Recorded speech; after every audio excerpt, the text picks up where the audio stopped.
What is going on, everybody?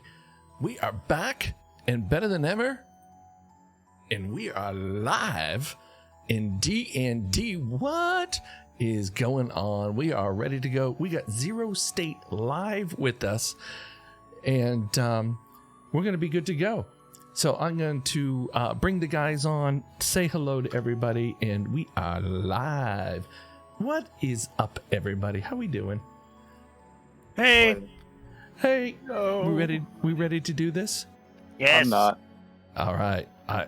For everybody, I want to welcome Zero State live. Great streamer. He is live on his channel. And what is going on, Zero? How you doing? Live is a strong word. Or, live is a strong word. Okay. Oh, what'd you say? Great streamer. Hold off. Yeah, well, there we go. So welcome, everybody. We ready to do this? Zero, you ready to go? I'm ready. All right. I think we got this. So, Whip, how would you like to handle this, Whip? What would you like us to do? Besides not die. So we have a new character to introduce to the party, and you guys are here. It's sort of a non-dungeon setting, right? You guys arrived in the lands of Barovia last session. You had your one-on-one with Madame Eva. She gave you guys a Taroka reading, which is like a fortune-telling card reading type of thing. She didn't know what the card readings meant. She just rambled on. She was in like a state of like, I want to say ecstasy, but that's not it. Like, she was taken over by, visions and all that stuff. When she snapped back out of it, she wanted nothing to do with you anymore, kind of thing. And you guys have to read yourself into what was said. So Zero's character doesn't know this. He didn't have a reading at all. You guys haven't noticed Zero's character before. So when you come out of that tent, it's still evening. You got to spend the night there. And we can fast forward because it's like you're not in danger here for this section. But so when you come back out of the tent, Minoran's there taking care of some horses or whatever, brushing some horses there near the water. And you, Dira, and you, Timgrim, you guys walk back towards the campfire. And this is when you take note for the first time that there is like a non-humanoid there. Actually, it looks like a non-human, it's a humanoid-looking dragon, dragonborn, actually, standing by the campfire. And there's an old Vistani man, not the one you're used to, another one, that's telling this character a story, and you're drawn in by the story. So you come close enough to the campfire to be able to listen in on the story, basically, that's being told. And this dragonborn sitting there on a log with the old man next to him, and some other Vistani are listening to. And the story goes as follows. Now listen to me, young man. A mighty wizard came to this land over a year ago. I remember him like it was yesterday. He stood exactly where you're standing. A very charismatic man, he was. He thought he could rally the people of Barovia against the devil Strahd. He stirred them with thoughts of revolt and bore them to the castle en masse. When the vampire appeared, the wizard's peasant army fled in terror. A few stood their ground and were never seen again. The wizard and the vampire cast spells at each other. Their battle flew from the courtyards of Ravenloft to a precipice overlooking the falls. And he points behind you, Karen. Behind you, there's water, the Ivlis River, and then there's a huge rocky wall that goes all the way up, and there's like a waterfall that lands into the water. And he points into that direction. It's darkness there. You can't see what's there, but he's pointing into that area like there's something there. And he says, I saw the battle with my own eyes. Thunder shook the mountainside. and great rocks tumbled down upon the wizard. Yet, by his magic, he survived. Lightning from the heavens struck the wizard, and again he stood his ground. But when the devil Strahd fell upon him, the wizard's magic couldn't save him. I saw him be thrown 1,000 feet to his death. I climbed down to the river to search for the wizard's body to see if, he had anything of value. But the river Ivlis had already spirited him away. So it's just a casual story being told to the Dragonborn character here. And the old man laughs and, attentions go elsewhere. So this is an opportunity for you, Timgrim and Dira, to approach this new character you've never met before. I want to ask, just as point of order, how common is it to see Dragonborn in the plane we're coming from? Is this something that, like, it's? I will allow Zero to decide that. How common? Yeah. How common to see them here, or? Well, In the prime material plane. Yeah, in the material plane. So you were transported here, Zero, by traveling with this band of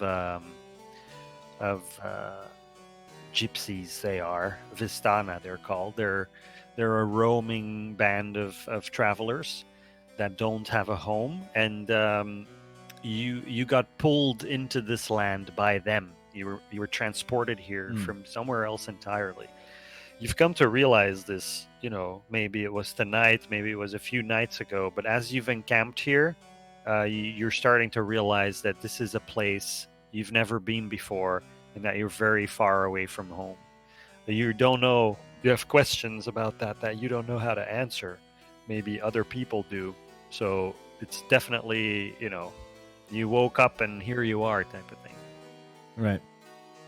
I guess to answer the question then, it's fairly uncommon to meet, especially a lone Dragonborn, I would guess, just because typically they're, I don't want to call it a pack, but they typically stay in groups, small groups, and they don't, visit cities much and things like that. So if you meet one, you meet several, and often I would say if you meet several, you've stepped into a thing that, you've stepped into a situation that you may not step out of just because of the clandestine nature. Okay. Does that answer? That does. Thank you. Okay.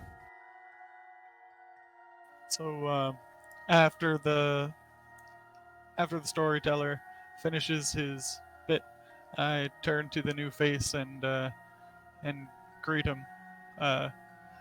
In Draconic, I say, "Hello, were you from around here?" Kind of humorously. I guess I have a bit of a shocked look on my face for more than one reason. And I just kind of lean in and reply, "Where'd you learn that?" I've always been a student of the Draconic tongue. A lot of our history, a lot of interesting bits of this world have interwoven histories with your kind and the kind of your ancestors.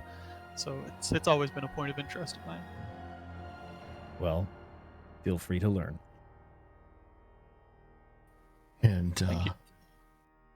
Dira turns to Timgrim and reminds him in common, Timgrim, in common, please.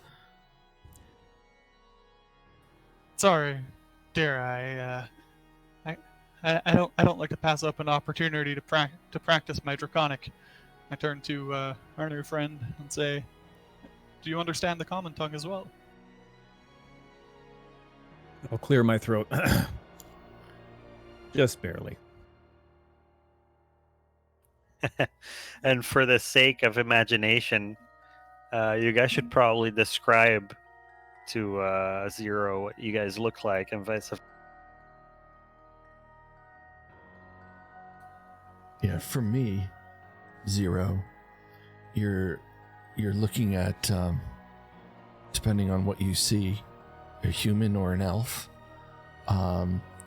someone that's of noble descent. Looks like has been well cared for. Is wearing a nice robe, turned up collar. But you see in his face trouble, just an unsureness about himself, maybe. A searching look about him, and but looks well cared for. Again, depending on what you see, a human or elf, and has come to this land and looks rather confused. And Fair enough. for Tim Grome's part, he's a dwarf about 5 foot, coppery skinned. He's got 3 silver clasps in his beard. Fairly well kept for a dwarf, even though he's still wearing the antlers? No, I don't think I was allowed to wear them to the Midsummer Festival, and I misplaced them, drank a lot, and then forgot where I put them down. Oh. Meanwhile, in Minoran's backpack, a sentimental pair of antlers. While in Minoran's backpack, First antlers from the overworld. I'm trying Tim Grimm's first foray into beastliness. Yeah, so that's Tim Grom. Just a beardy dwarf with silver clasps, tying his beard into a few braids. All right. And how about you, Zero? What do they see when they look at your character? Have you ever seen Pirates of the Caribbean with the guy with the squid? No, I'm just kidding. It's not that bad. I guess the picture is fairly straightforwardly what I envision, I guess, for the character. It looks weather-worn. Doesn't look as large as the stories have told about the typical Dragonborn. You expected him to be taller, I guess is what you would say. And is definitely a little bit sullen, kind of always appears as if there's something on his mind. However, that just could be because he's a lizard. You're not really sure what lizard's supposed to look like when they have something on their mind. He's plotting something. You can tell he's Yeah. a cold-blooded person. Literally. Sorry. Wow. Yeah, stream It's over. on That's it. tonight. It's on tonight, lads. Roll initiative. It's on tonight. Before we continue, I don't know why, but my character's thing is square at the bottom. Do I need to change that? Yeah, right-hand you corner. get a token. Yeah. I put Above it the somewhere. text, below you- the text. Sorry, go ahead. Yeah, I was gonna say, like, if you want to play as your character's token, then, like Phineas was saying, below the text, when you're looking at the chat tab, there's as whoever, you click that, and it's a drop down. There it is. Got it. And you Never mind. say, as You your know what? character, Yeah. Thank you. Frost, get I on couldn't those remember how that horses. changed. Get No, on it's them. good. Hey, what's up, Hex? What's going on? It's Everybody, nice quality this of life improvement. that's Zero State Live. Be sure to check him out. Give him a follow. He's live right now as well. And Good I friend of guess the I'll take channel. this opportunity as they're doing that. Like, you hear this splash and just like this slapping of wet feet as I come up to the Tippy tap. camp. No, I'm not like checking for traps in the Vistani camp. Come now, please. But yeah, just gonna trot up and Minoran comes up happily, I guess. She sees you guys talking to some stranger and she comes up to introduce herself. She's short for human. I don't know how tall your character is, but Minoran is like 4'9". She's clearly well muscled, and she's got blue skin. There are the Vistani. Glistens in the light. They are gypsies Most partly because she's of got the like fine scales, realm of Strahd. and also partly because she just got out of the water. She's Got yes, elvish thank ears, you. And fair is shoulder awesome. length, And yes, this is roll 20 bluish that green we're hair, using here. Welcome. It's good to see you, sparkling Hex. green eyes, and I mean, for a Triton, which is what she is, she's considered very beautiful. But you know, considering she's a Triton, at best she would be considered exotic to like surface dwellers, considering the gills that are every now and then flare out from below her chin, and the fact that she has, you know, scales that are sometimes visible on her body.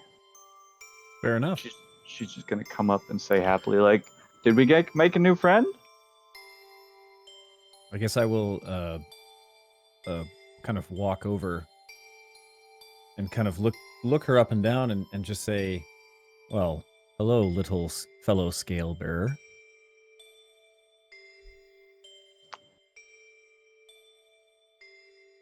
But not in a creepy way. I get it.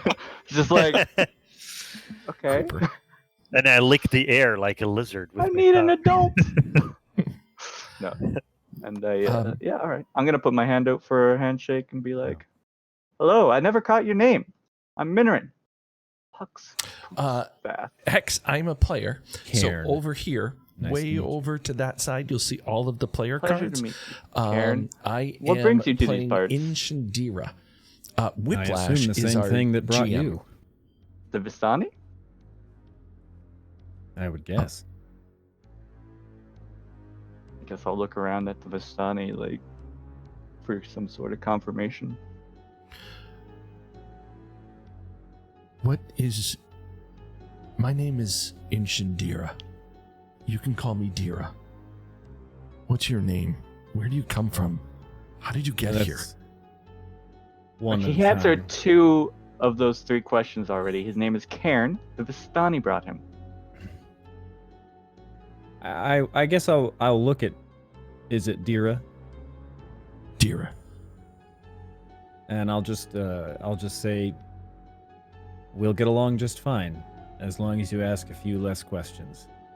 My name is Cairn, and hi. I thought you'd be taller. Yeah, I get that a lot. I'm Tim Grum. It's a pleasure to meet you, Karen. Yeah, the normal one. It really is. I see that you've already got the lay of the land, Karen. Well, I consider myself pretty good at figuring people out. We'll see how that goes. Very good. Do you have any experience with mad vampire kings or ancient wizards by chance? I'll tilt my head just a little bit to the side and say, not particularly. All right. We'll see it as we go. Karen, do you know why you were brought here? We were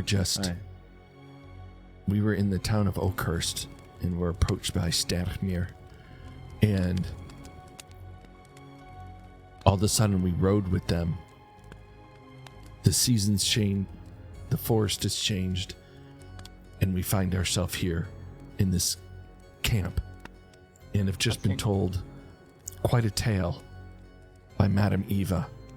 And I'm wondering if you have had any information from Madame Eva or have just found yourself here around the campfire. Yes, Hex. I've heard largely the same story you have, unfortunately. Minorin is going to kind of look around, like, a little wide-eyed, like, wait, the seasons changed?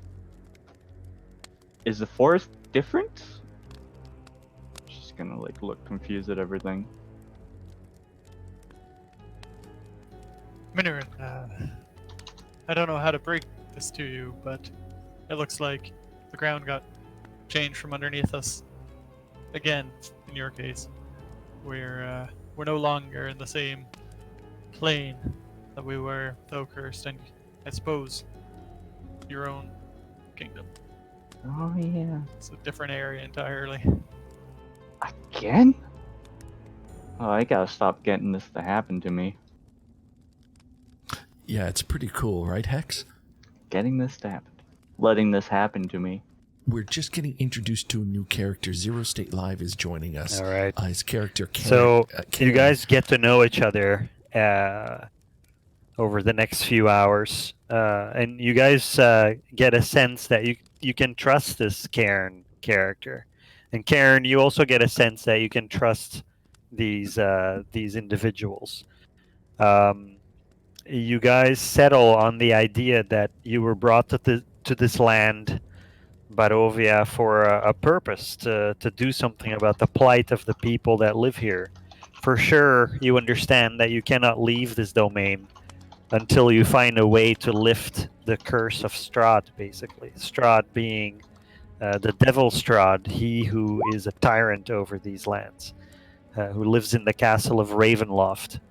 You don't know the lay of the land. All you know is that to the southeast, there's a village called Barovia that is currently under siege by this devil Strahd.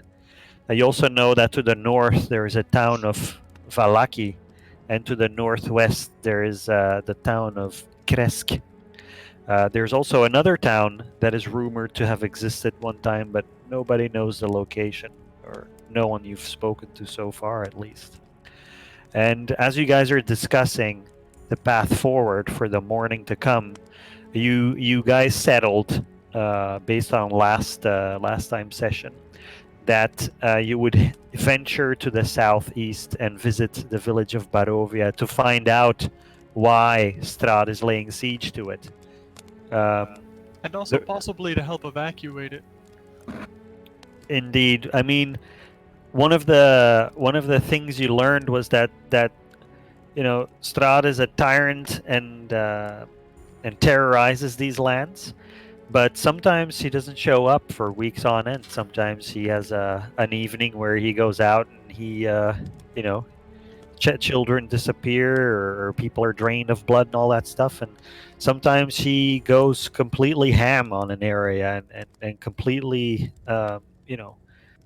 demolishes it. Like his reasoning for his actions is just impenetrable. Nobody understands why he does things at all.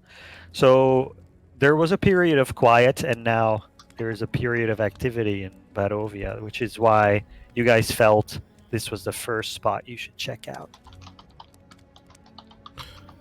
So these Vistani, they offer you some hammocks to sleep in, and one of you sleeps in a tent and the other one sleeps in one of the carts, and you guys have quite a comfortable evening. You Karen, you woke up at least twice because of an owl in the night, and Dira, you meditated through the night. As we all know, half elves and elves, they meditate instead of sleep. So you were always having a constant sense of awareness. You didn't really fully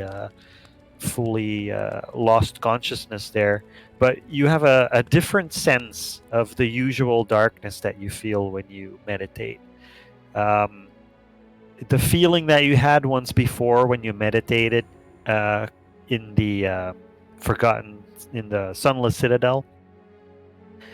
You have that feeling again, but it's different. Like you have the feeling of 1,000 eyes watching you, or 1,000 pairs of eyes, actually. But this time much closer. It's like they're in a room with you. You feel observed, and it's slightly unsettling. So you don't have a full restorative meditation session, but you get by anyway. It's hard to meditate. Yes.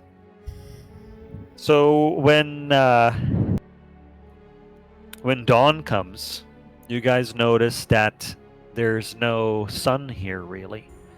Light barely pierces through a thick cloud cover above you, and so there's light you can see, but you wouldn't be able to tell where the sun is. And season-wise, even though yesterday it was, you were in an environment where it was summertime, midsummer even. There was a midsummer festival not so long ago. Now it's like you're closer to winter than you are to summer. You're in fall. It's cold. There's a nip in the air. You're slightly underdressed for the weather, and yeah, once again giving you guys notice that something's happened. You got teleported to a different place, a different time, maybe, uh, and that's where you are. So, if the Vijani are kind of provisioning us a bit with some hammocks, and they went all this way to haul us into their little domain, I'm going to be a little bit upfront with them and say, "Hey guys, that I don't mean to seem needy, but it's a little bit chillier here than the summer lands that you grabbed us from. Is there uh, perhaps some wool socks or something you can loan to us? Some extra garments that might better prepare us for the road ahead?"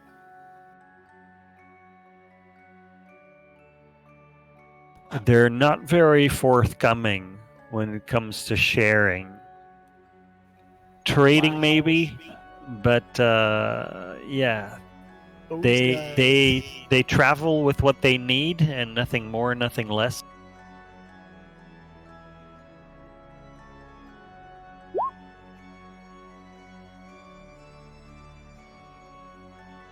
Pull You're- me into early winter. You're not suffering in terms of the climate. Alright. Question You're- about Mhm. that in the same vein, actually. Did we restock on rations before we left? Yes. Oakridge? We were to do that and deduct any gold that we needed to. Okay. All right. Oh, do we have the sheet set up for The Excel? yeah, for zero? I don't think so. As they're kind of doing that, since I meditated overnight, I cast mage armor to ensure that my protection is solid.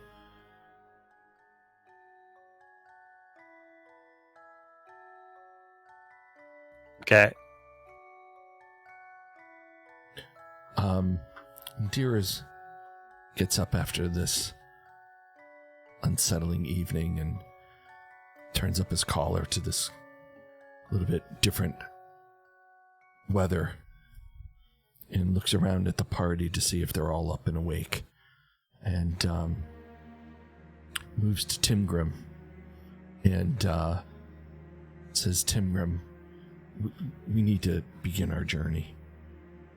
We need to go to the actual city of Barovia and find out as much information as we can of why they're under siege, what's going on here. I think it'll be the best thing for us to do." And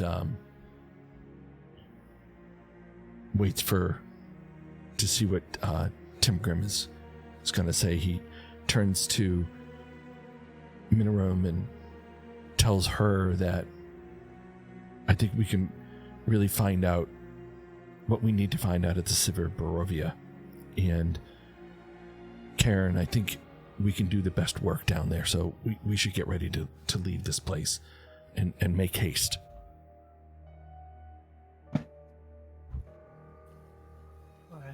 I guess if the sun's not going to be coming in any more than it is now, it's best we get started. We don't want to be caught on the road when it goes full night. I agree. If I don't start moving, I may not continue to. All right. So I'm gonna change the map to play on to a lay of the land. I want to see, because I can watch you guys on the stream. I want to see if it's quite big. I want you to use the zoom on the top right and zoom in, zoom out. See if there's something you see. Scroll around. Put on to about 50%. You'll see it. Okay, so there you go. So this is the encampment where you were with the water and yeah. So that you see the road, and you guys wanted to head to Barovia, which was indicated to be towards the east. So the road moves to the south directly here. Let me get my notes for this part. And we're in a strange land. We need to be wary of what might be on this road for traps, or we need to be cautious as we go. But I would assume we're on horseback again, Whiplash? Yeah, if you guys want to bring your trusted, Of course. I don't think Karen has a transportation like that. And I turn to Karen and I say, if you'd like to ride on back, you're more than welcome, and we could travel faster down to the city of Barovia. I'm gonna turn to Karen as well and say, like, if you want to double up, scale brothers together. Me and Reef. I mean, Reef is having no trouble carrying me. I'm having an internal struggle with my inherent pragmaticism and the disgust at sharing a horse of burden with another being of any kind. But what are the horses? Are the horses all similar? Are they all the same? Yeah, they're all. Yeah. Mine's a dapple gray. If that means anything. A leopard Appaloosa. They're not all just, NPC horse. They each have their own personalities Right. and look, for Well, sure. I just meant size-wise. Like, am I looking at a horse that's gigantic for one person and then a horse that I will crush, if you know what I mean? Or are they similar Right. size, which apparently they are. Yeah. I would say Frethen and Tio or Timgrim is the smallest of our party. That's what my yeah, thought would be with the Yeah, I'm a pragmatism. 6 foot. It's just- I'm a 6 foot half elf. So choose wisely. Yeah. Minoran is 4'9". I don't know how tall is Timgrim again? He's like 5 foot. 5 foot flat. 5 foot. Okay. Yeah. So I'm the shortest. I basically look like a child next to my horse, and then we get increasingly less childlike as you go through us. I guess for reference sake, Dragonborn are fairly tall and large for the most part. Most Dragonborn are in the 6'3" to 6'4" range by default, and my character's a little smaller than that, a bit of a runt at 6'1". Oh, he's tiny. Yeah. Yeah, I don't know. He better not be wearing plate armor at some point, because that's not going to go on a horse. Depends if I stick my nose up in the air or not. What are you wearing actually? Are you? It's Whoa. a kind of a studded leather armor, like a mottled brown in color. It's obviously had seen some use, but it's also seen a lot of oiling and care over the years as well. And it matches. It kind of blends in with the black scales underneath and the black lizard skin. Nice. Well, I'm wearing chainmail. If that means anything. I believe actually I might have upgraded to scale mail. I think Chain it's mail for, scale like- or splint mail, something maybe. Children's Yeah, chainmail, I splint take mail. it. Yeah, Shops in the small children's people's section. small people's splint mail. So I'm Pippin, like Pippin as the guard of the citadel kind of thing. Yeah. Yeah. So I'm only naturally I think Minoran is only like 120 pounds in between there. She is pretty Well- sturdily built, but then the splint mail is like 60 pounds on top of it. Oof. I'll share a horse with the small one. No offense, Ira. None taken. Then I'll glance over at the small one, Minoran, and I'll Mhm. say, "Watch where you put your hands." Oh, don't worry. I know how to hold on to the reins. You don't have to worry. Oh, geez. It starts raining a little bit. And I'll just I'll climb up on top of the horse and be in front, and then just like pat the back, like, come on up. This will be great. I'll slowly and awkwardly get on the horse. Let's go. All right, Reef. All right. So you guys, is this a column? Who's up front? Staggered column. It's quite narrow here. It's a dirt road, and it started raining here just now, and so you immediately see pools and puddles form where the water doesn't drain properly.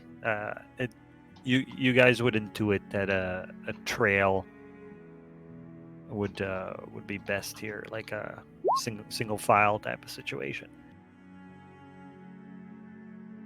Right, so I can pat Marcy and kind of giddy up a little bit ahead, offering to take point in case anything's waiting there. All right. So yeah, go ahead. Deer is going to go last. Okay. All Small right, one will be middle. So you guys start moving, and the dirt road you're on, the twisted, muddy path through the trees. You see evidence of comings and goings of wagons, probably of the Vistani that you guys just stayed with, and the canopy of mist and branches suddenly gives way to black clouds boiling far above. They're rolling thunderclouds, and they cast a gray pall over the land of Barovia. And it's like a deathly stillness here that's hanging over the dark woods. I'm going to just uncover the road here. You guys keep traveling down this road until eventually you come at a crossroads. Like this right here. And there's east to go or south. Let me go here. Well, we knew that the camp was, Barovia was southeast of the camp. Yeah. So an old wooden gallows creaks in a chill wind that blows down from the high ground to the west. A frayed length of rope dances from its beam. A well-worn road splits here, and a signpost opposite the gallows points off in 3 directions. Barovia village to the east, Tserpool to the northwest, and Ravenloft/Valaki to the southwest. The northwest fork slants down and disappears into the trees where you just came from, while the southwest fork clings to an upward slope. Across from the gallows, a low wall, crumbling in places, partially encloses a small plot of graves shrouded in fog. So as we pass this, Timgram's kind of taking it all in, and at the mention of the grave, he's reminded of one of the cards that was read out. That was something about there being an evil druid of some sort over a grave site, and he kind of wonders maybe this is the site that was about. Yeah, the druids worship an evil tree at the top of a hill in a graveyard. There we go. The ravens can lead you to them. I think we should continue to Barovia.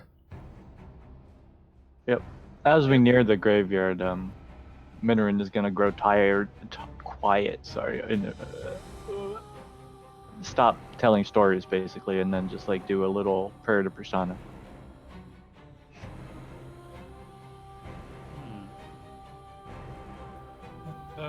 Timgram continues a slow trot and then moves towards the east to take that to the road to Barovia village. Timgrim, you hear a creaking noise behind you. Turn. Coming from the gallows, where there was nothing before, now hangs a lifeless gray body. The breeze turns the hanged figure slowly, so that it can fix its dead eyes upon. Timidly, or Tim Grumley, I step forward. Okay, give me a will save. Everybody, a willpower save. Everybody, okay. Where's close my character sheet? Where would that be? Whip, sorry. It should be right next to your attributes. Should be wisdom save underneath Wisdom? where it says Okay. proficiency. Wisdom. Yeah. Willpower and wisdom are they're the same thing. Okay.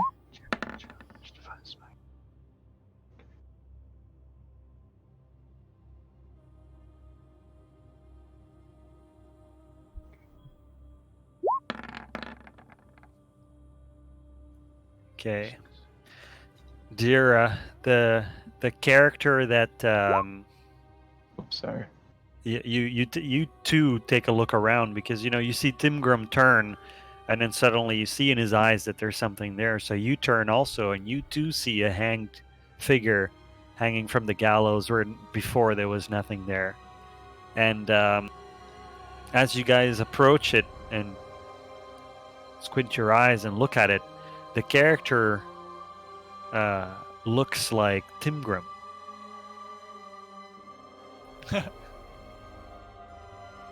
Tim Grimmer, are you seeing what I'm seeing? Am I? I guess so. Yes, you It's- are. It looks like Tim Grum to everyone, not just. Um, him. Cool. So, Correct. It looks like Timgrim to everybody except Minor. What does it look like to Minoran? Just someone you've never seen before. Can I do divine sense? You don't know yet what these other people are seeing. No, I know. I'm not saying like I'm doing divine sense because there wasn't something there before, right? And now there is. Sure. So it might be a ghost. I would, unless I have no idea what ghosts are. If I guess if I wouldn't have any idea about that, then I would have no reason to do this. But You know best if you have an idea about that. I mean, undead or exist, I would just. Well, actually, I don't know. In the material plane, are ghosts a thing? Like Yes, of course. that paladins do. So yeah, okay. I would wonder maybe if it's a ghost of some sort. So I would divine sense. All right, do it. Okay, and it's just an action. You want me to link it? I'll link it. Okay. Presence of strong evil registers on your senses. Until the end of my next turn, I know the location of any celestial fiend or undead within 60 feet of you that is not behind total cover. And I'm just trying to see. Okay. So you don't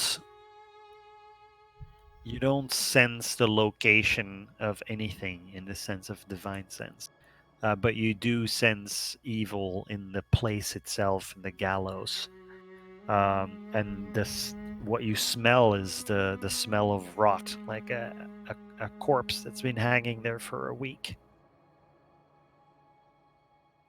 I'm going to tell the party this that whatever this strange body is, I sense evil. So be wary. I'd say it was evil by what's hanging there. Can't you see? I was gonna give kind of a side eye at Minoran and just say, "You think?" Yes, I do. I'm pretty certain. I've been taught in this. I have a sense for these things sometimes. I think that's evil, guys. You're starting to get a sense, Karen, that this Minoran character is like a fish out of water in terms of life on land and, generally what you're going through in life right now. I am gathering that.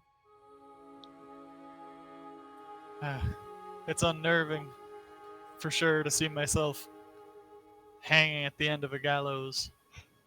But this must be some trickery of the cursed land we're in. Don't know Can- if this is something we can clear out so close to the village or the people that brought us here. Can Maybe I this do? is something we can take care of for them. Can I do So- an Arcana check here, Whip? Sure, go ahead. And you Minorin, you hear Timgrim say that.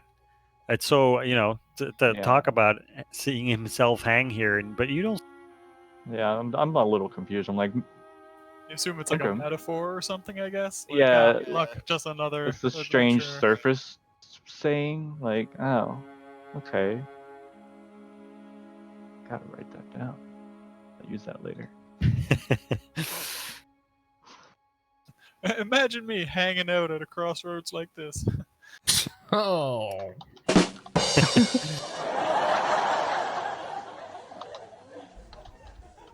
So Whip, I rolled an 11 and 15, or 11, I guess. Am I sensing anything here? No. You don't know if you're sensing anything. Okay, Not understood. that you don't sense anything. It's Correct. you don't sense anything. I'm kind of like derp. Tim Grom is going to cautiously approach the gallows, step off of Marcy, and for the ground that's around it, it's is it right next to the road or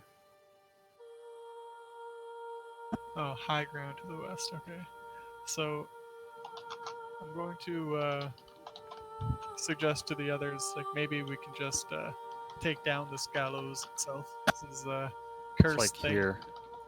Yeah. Okay. Red X marks the spot.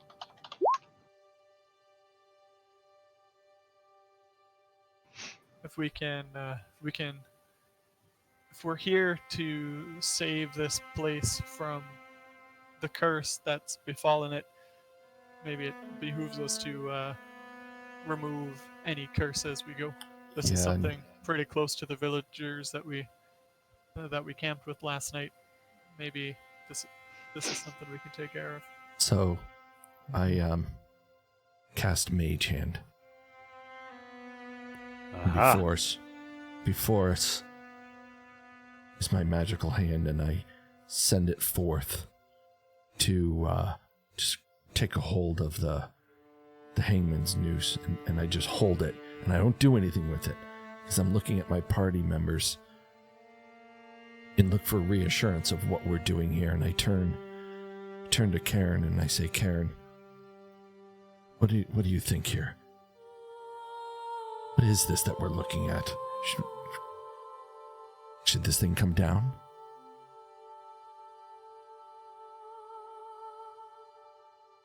I give it some thought.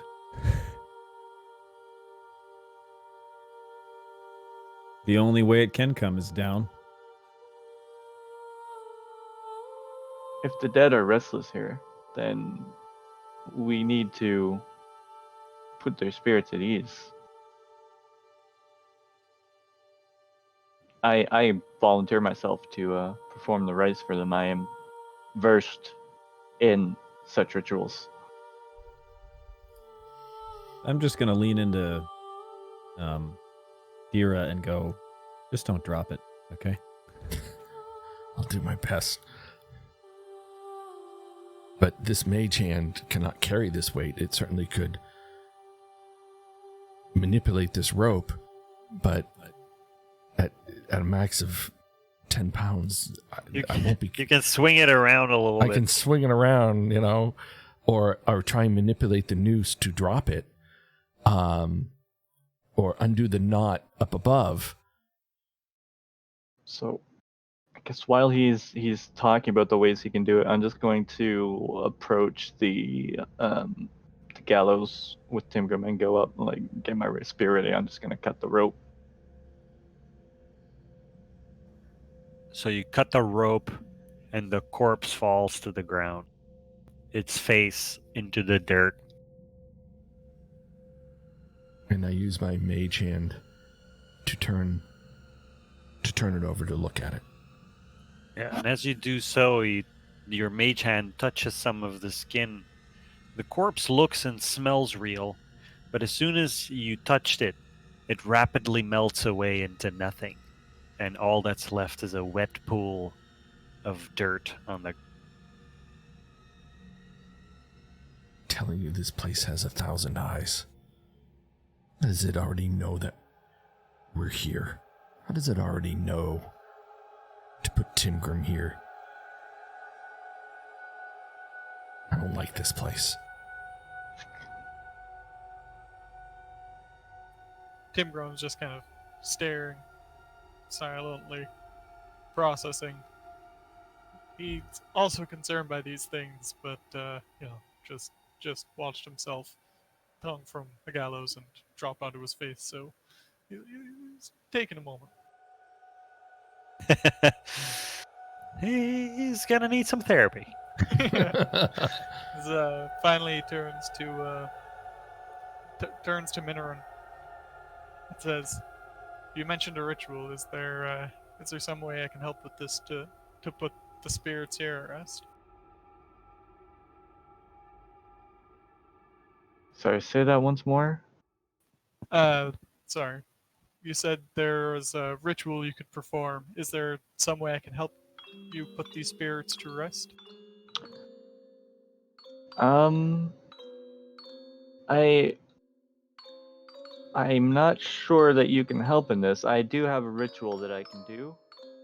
And while I they're need- doing that, everybody, if you'd I like to need to be able to participate in the touch the stream, you can do that. corpse, Exclamation point And store since will take it you to melted my into a puddle, I'm not Stream sure if Element this store. And there you can counts. actually use your credits that you earn by watching and following But I and do have a hosting ritual. to a ceremony purchase I can +1 perform. for the players or +1 for the GM, and really get involved in the game and be able to take part in that. So if you're interested in doing that, exclamation point store will bring you there, Can I, and you can look at start that. looking around the foot of the gallows, see if there's anything of note there, or maybe a well-worn path around that might imply a shallow grave or something of the like.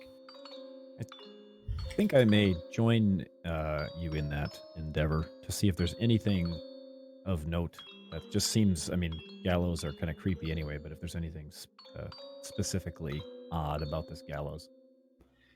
Okay, so you guys investigate, and the gallows have marks carved into the wood, like somebody counting for, like in a prison cell, the cliche.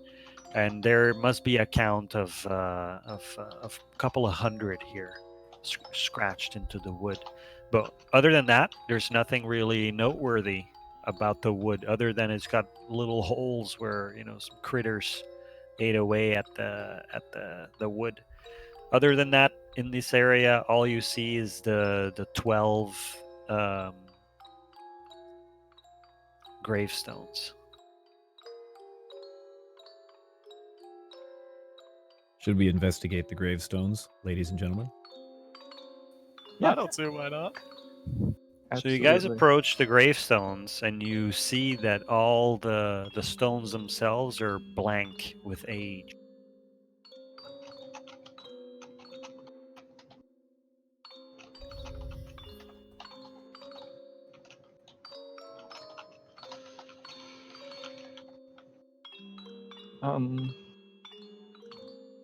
Okay, so I'm gonna I like you stay. guys. You're literally like, Okay.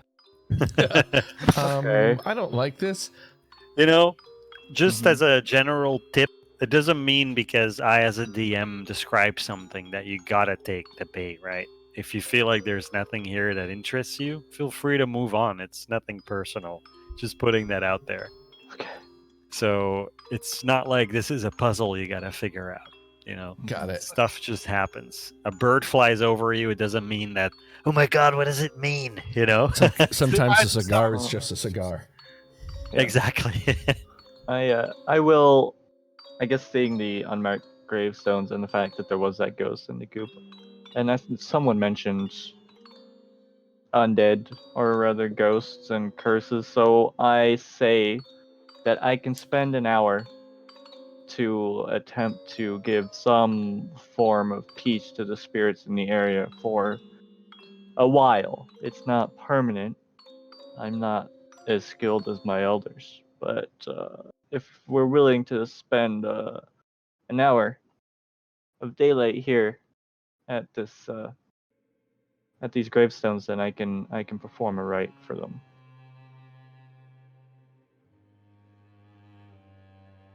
I would like this place cleansed. Do we know how far we are from Barovia, though? No, Darn. this is the first time you're here. Mm-hmm. All right. Well, I say maybe we risk it because, well, probably 1 hour won't have that much impact. We should still be able to get to whatever inn that's along the road, or maybe to the village itself before sundown. But right now we know there's something keeping track of something morbid, and these graves so close to the Vishani tribe that brought us here makes me uneasy. So it could be that the next adventurers brought in to help free the world of Strahd would meet their end at this very crossroads. I think it's worthwhile to rid it of evil. Karen, what say you? I say we could give it a try.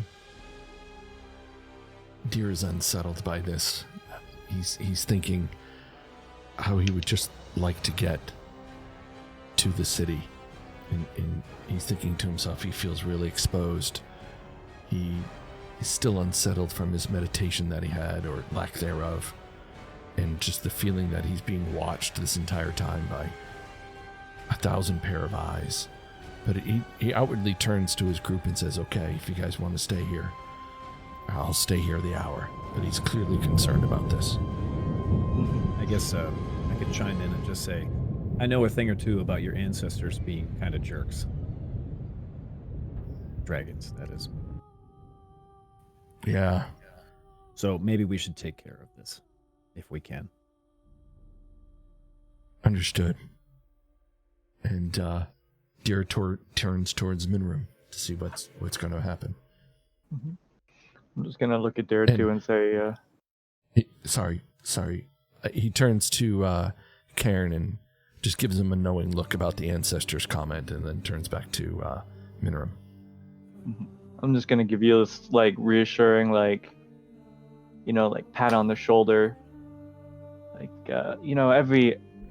every bit of curse that we are able to fight in this land is, one less burden off our shoulders. You don't need to worry, 'cause we're here with you. And if you feel watched, then it's honestly probably just Timgrim. Mm-hmm. And I turn, look at Dira, and do a motion using 2 fingers, pointing to my eyes, then pointing at him. and suddenly, Dira feels a little bit more reassured. And then I'm gonna turn away, and what I'm gonna cast is ceremony, and I'm going to cast. Now I know as a player, this is not how this works. But funeral rite, and 1 hour special religious ceremony that is infused with magic. When you cast a spell, choose one of the following rites. I'm casting the spell and doing funeral rite.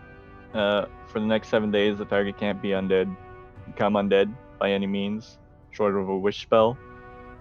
I'm using I it wish on for the target to become undead. What? Oh, Yeah. Good. That's great. It's great. So, I take out it's a new holy symbol. I'm guessing I had one of the Vistani help me weave it out of something in the downtime. And I slowly go through the ritual, saying prayers to Pusana, walking to each of the graves, letting the a divine power calling it into me, the magic that I used to cast the spell, and then having it infuse my feet, I guess, because basically as I'm walking, like the pattern that I'm walking is kind of like drawing out a magic circle itself around these tombstones as I'm saying prayers and just kind of like shaking my Okay. holy symbol out at it, and it's all in like some strange language. If you know, I think it's, hold on.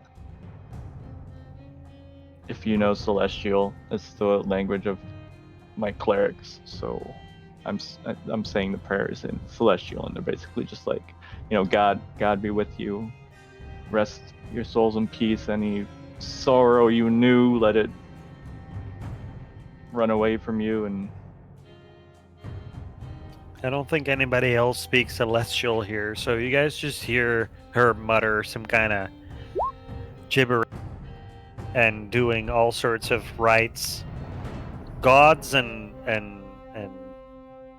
you guys know gods are a real thing.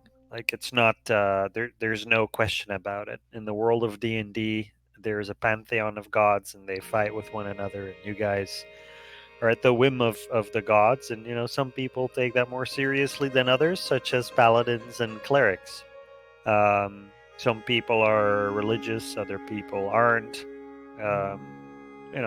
Because you just don't care. You, Phineas, your character had a knowledge of who Maglubiet is, for example, right? The god of Yep. the goblins, and they use that to your advantage. So it's definitely a real thing. So Minorin's spending an hour here doing this ritual, and you guys are giving her the time to do that. I'm gonna yeah. while she's doing that, I'm just gonna be poking around the periphery, seeing if I can see if anything stands out as to what might have triggered this illusion that was cast that made it look like me. Like I'd heard creaking from there, but it's only after I'd walked forward a little bit. So I just want to look around and see if there's maybe find the source of those eyes that are watching us. All right. So I guess I feel. Go ahead. Yeah, Cairn, Timgrim, and Dira can give me a perception roll, and then please go ahead, Cairn. What were you gonna? I was just going to say I'll do something similar, only because I recall seeing the rope blowing. Look at in the that wind, roll. and then the creaking, and then it was hanging from the rope, A two. which is a very, Yes. to me, in my pragmatic mindset, is there has to be something physical here in my But I probably won't find it. Yeah, clearly Dira is just like, well, there's my horse. Hey, Hope. There's the sky, more Right, like. there's the sky. While Dirt. looking down. Yeah. Right, there's dirt. So you, Karen, you're looking around and you see the forest to the north, the south. You see towering trees whose tops are lost in heavy gray mist. They block out all but a death gray light. The tree trunks are unnaturally close to one another, and the woods have the silence of a forgotten grave, yet exude the feeling of an unvoiced scream.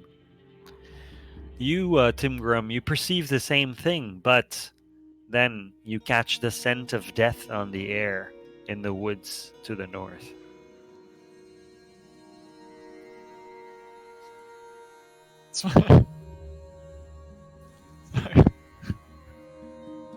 Is that funny? No, just inappropriate responses that I shouldn't say. Okay, so you're like biting your tongue, eh? Yeah. Yeah. Donnie PG-13 really knows how on to this cook. end. I think there's something in the woods to the north. As I passed it, it's as something I noticed my presence and cast the spell. And Dira Maybe on death up here. goes, there's woods to the north? Having just rolled a 2. Yeah.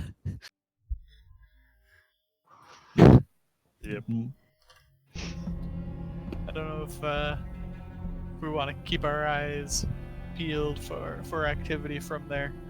I don't reckon we should venture in there while the ceremony is being done, but just keep in mind there may be some evil wafting through Like those trees.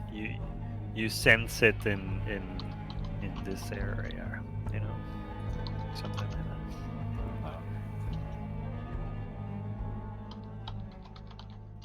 Yeah, I don't take my cardinal directions for granted. You know how often that was unreliable in art. Are we we're kind of all grouped maybe in this area Yeah, by the X, you guys are. or by the X? Okay. Yeah, too true, Hex. Too true. I was close. All right, so an hour passes uneventfully, other than that, and Minorin finishes her ceremony. Mm-hmm. You don't really get a sense if it made a difference, yes or no. You trust the rite, but there's nothing physically evident that it worked or it didn't work or anything. And we're still all feeling similar feelings that we felt before. Yes.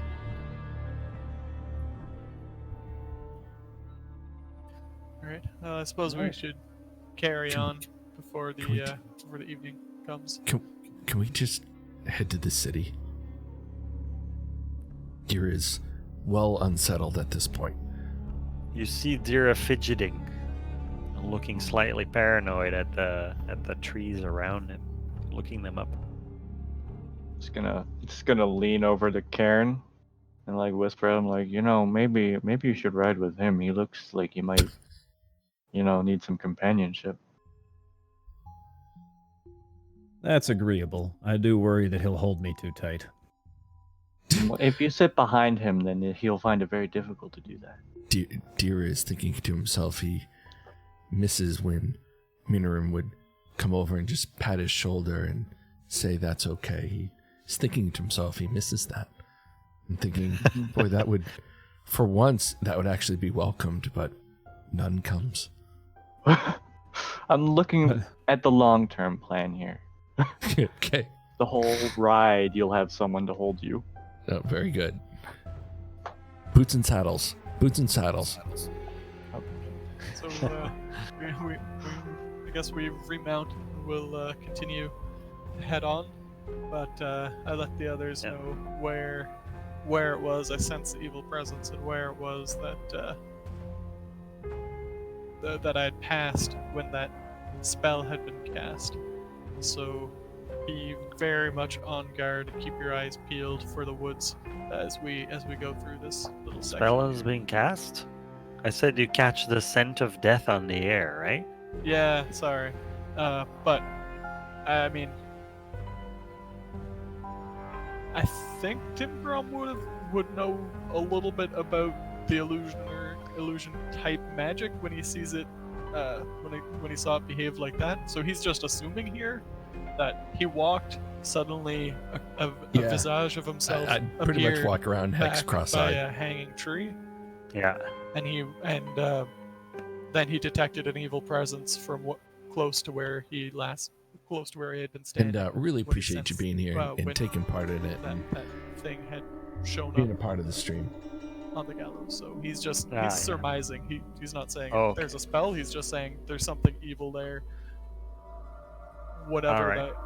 the generic spell is cast, not necessarily an actual spell is cast, but something funky happened.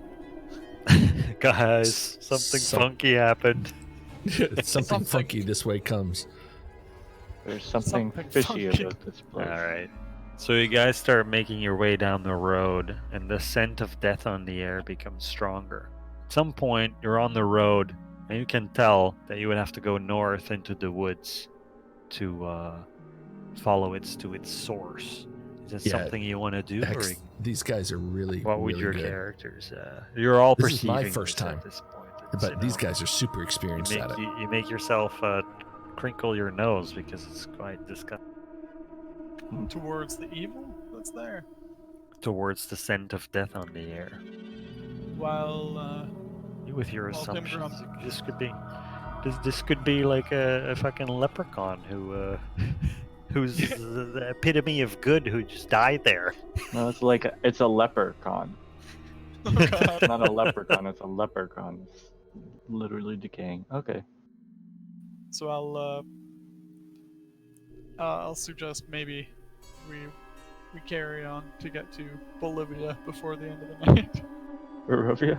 Yeah, thanks. Bolivia. Thanks, Hex. I'm having a great time. We've been playing about 3-4 months together now. So today's not my first day. I mean, if but it's my first evil stretch of ever playing this game. that we're sensing, we're smelling the stench of death, and we're sensing evil from the north. Our whole purpose in coming here is to dispel the curse on the land and eliminate evil. And someone, I think it was Timgrim, even said that we need to get rid of as much evil as possible. And Minoran is going to stop and say, we should investigate.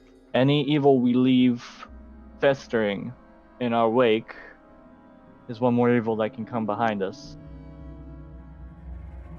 I understand our- that completely, being a bit of a rogue myself. Well, you are very dashing, so I Well, see typically, that. if you pass by something, it has the tendency to stab you in the back. That sounds horrible. But yes. Tim Grum was kind of waiting to be convinced. He's curious about it, but is concerned about Dira's unease, which was pretty palpable before. And having seen Dira giving into his dark side a bit here and there, he's a bit uncomfortable with that too. But at the suggestions of his other party members, he turns to Dira to get his opinion. What do you think, Dira? Can we eliminate some more of these 1,000 eyes?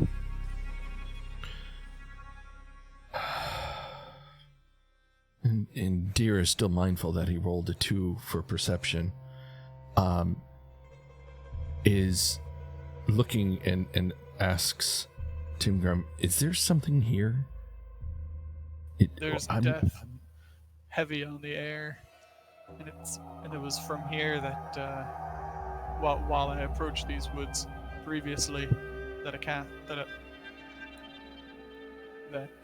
suddenly a visage of myself appeared at the end of a rope. Now, perhaps that's not a great omen. Perhaps that's not a great reason to start poking in through these woods, considering. But for sure, it's evil. We can root it out here. Dira takes a moment and looks for a sign in the clouds or the moss on a rock to see if the great old one gives him any sign. Doesn't see anything. And is just desperate for a connection of some kind and turns to Tim Grum and says, Tim Grum, if you feel that we need to go there, okay, but just know that every fiber in me is telling me that we need to get to this city. I clap Dira on the back and say, we'll get there, friend. We'll get there. But Ah, laddie, we'll get there. just got Okay. a little undead to kill, Zol. All right. Do not be afraid. This is why people should burn their dead. Okay, so you guys follow the foul scent, and it leads you to a human corpse, half buried in the underbrush, about 15 feet from the road. It's a young man, appears to be a commoner. His muddy clothes are torn and raked with claw marks. Crows have been at the body, which is surrounded by the paw prints. The man has obviously been dead for several days. He holds a crumpled envelope in one hand. Once again, Dira casts Mage Hand. It's been long enough where that would have gone. Dira's like, I ain't touching anything in this life. Touching anything. And takes the letter out and uses the Mage Hand to open it in front of all of us. All right. So I'll give you the letter. Okay. Minoran is going to move forward to, I guess, maybe leave like Reef next to one of the trees and just move forward with her spear to the body and just kneel down to check it over while they look at the thing. Okay, it's added to your journal there, Phineas. It should say handout letter from dead corpse. Nice. Okay. Let's open this up and see what this says. And Dira reads it out loud.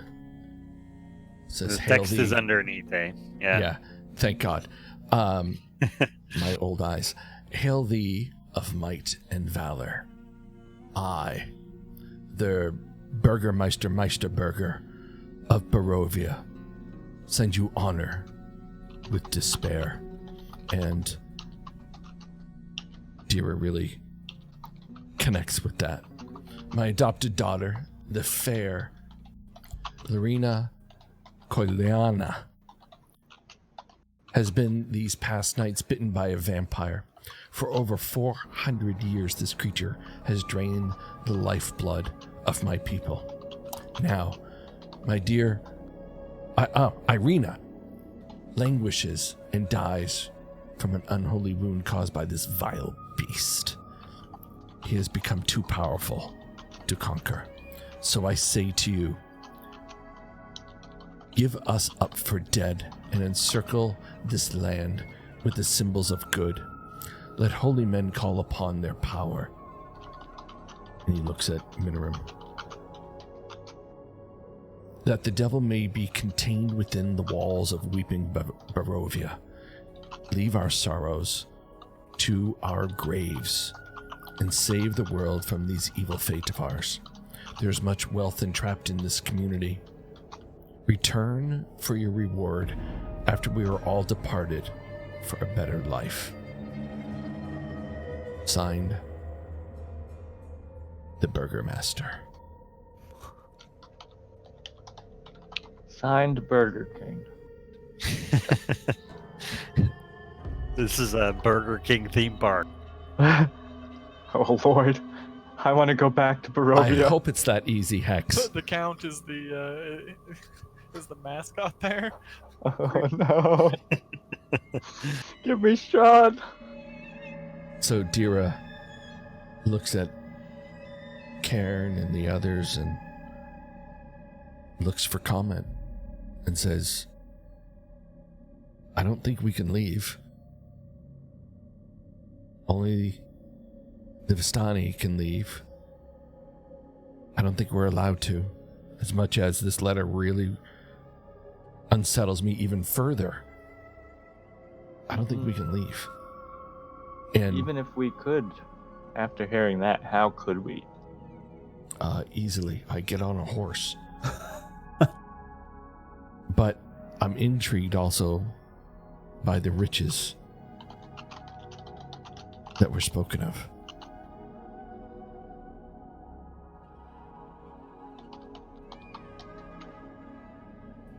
Yeah, I mean, it seems to me like the opportunity to surround this with an army of holy men to I'll get right on that, consecrate Hex. the entirety of Barovia might not be in our immediate future. Maybe this was a letter left from a time when that was more feasible, or for adventurers that weren't locked within. But is there something we can maybe do for the body here, at least? Put it at rest? I suggest to my mage hand to dig a grave. That would take longer than me just doing another funeral, right? You just need a garden trowel. It's only one And I hand. turn to Karen and say, "Are you a gardener? Do you have a shovel? Surely someone here has a shovel." I think we actually might have shovels in our adventurers pack. We do. Might be like little Yeah. shovels. But yeah, no, I offer that as he is deceased, we can simply one of the easiest ways to stop him from turning, if that's a fear, and it usually is when I don't you're know, dealing Karen. with lots That's of actually curses really, and undeath, is really to good simply question. burn his body. However, there's also the option of performing another rite for him, the same one I did at those gravestones, this time directly to the corpse. It may be more effective. Is there any when we're here and we're looking at this foreboding letter and the dead adventurer before us? Is this truly the source of all the stench It's a of, good call out of about death that divinity too. we saw? Yeah, Or is there yeah. some other It's presence? this poor fella that with the rain and everything that started as you guys left at Sir Pool's area. He started smelling a little bit more than before. And as Minorin was doing those funeral rites there, you guys just caught a whiff of that, the changing of the winds and all that stuff. You don't think it's related to whatever illusion plagued you before or whatever it was that was there. This is just the land you're in. Once again, Dira begins getting very twitchy, just unsettled, wants to move. For Maybe we the can oppressive thousand eyes watching him. maybe we can make a really quick little funeral pyre. I don't know if it's Yeah, I don't know how we're gonna burn him because we don't have a burn room. Are any of you gifted in the magics that can burn him? Without a Don't look at burn me. room, I'm not sure will be difficult. I'm sure the fire won't last. What if we like You guys ever dug a little hole and then put him inside and then mostly covered it? Or So there's You guys ever try to burn a rotting corpse in a wet forest? I I can't can say tell that I you guys have are not whip. serial killers. I can tell you guys are not serial killers because I that's can't- harder than it sounds. Again, Dira desperately wants to move to the city, and wonders if that every time we come across a corpse, are we going to do this? I'm gonna, I guess, glance around and say, for once, I agree with the twitchy one. We should move.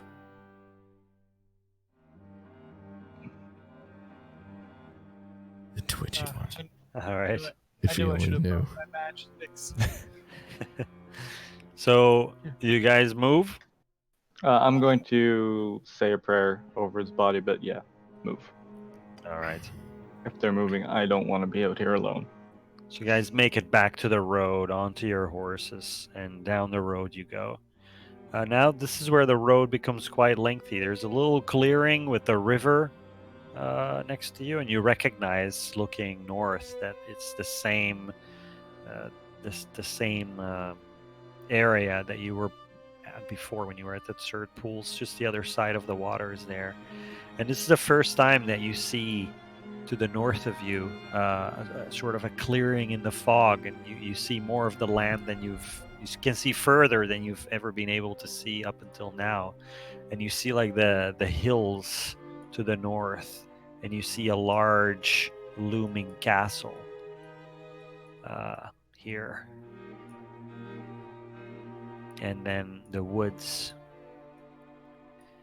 And you guys continue down the road for about another good hour or so on your horses before you come at another clearing, and in front of you stretches the valley in between mountains here, and you guys see a whole valley in front of you with a village at the bottom. The elevation of the terrain goes down here, so you come down and you come across a bridge. And the river here flows as clear as blue winter sky through the valley. It's quite beautiful, actually. In contrast, you especially, Dira, in contrast to what you've been feeling before, this feels kind of nice. You see the village of Barovia in front of you. It's unwalled. There's all sorts of houses there. You see some smoke coming from the chimneys. There's definitely people there alive. So you're now, here.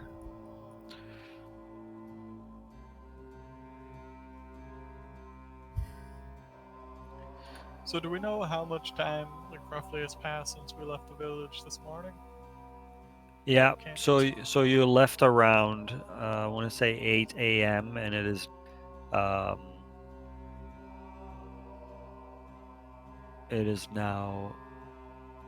8:01.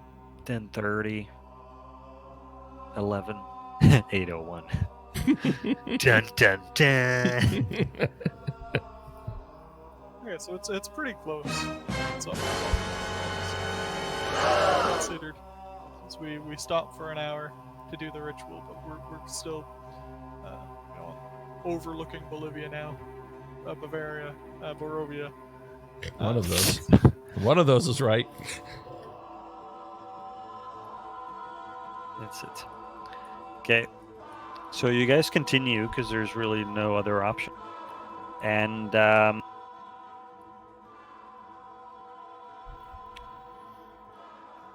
let's see here.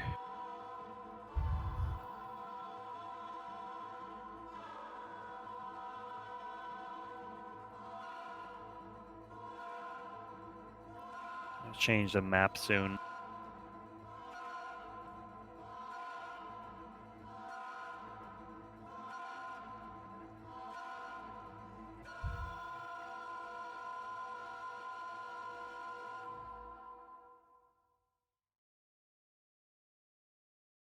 As we're sitting and Karen is on the back of my horse, I kind of look over my shoulder and I say, Karen, what's your story? Where do you come from? As we have this time where our horses are going to just be walking towards the village, and wonders if Karen may share a little bit about his story.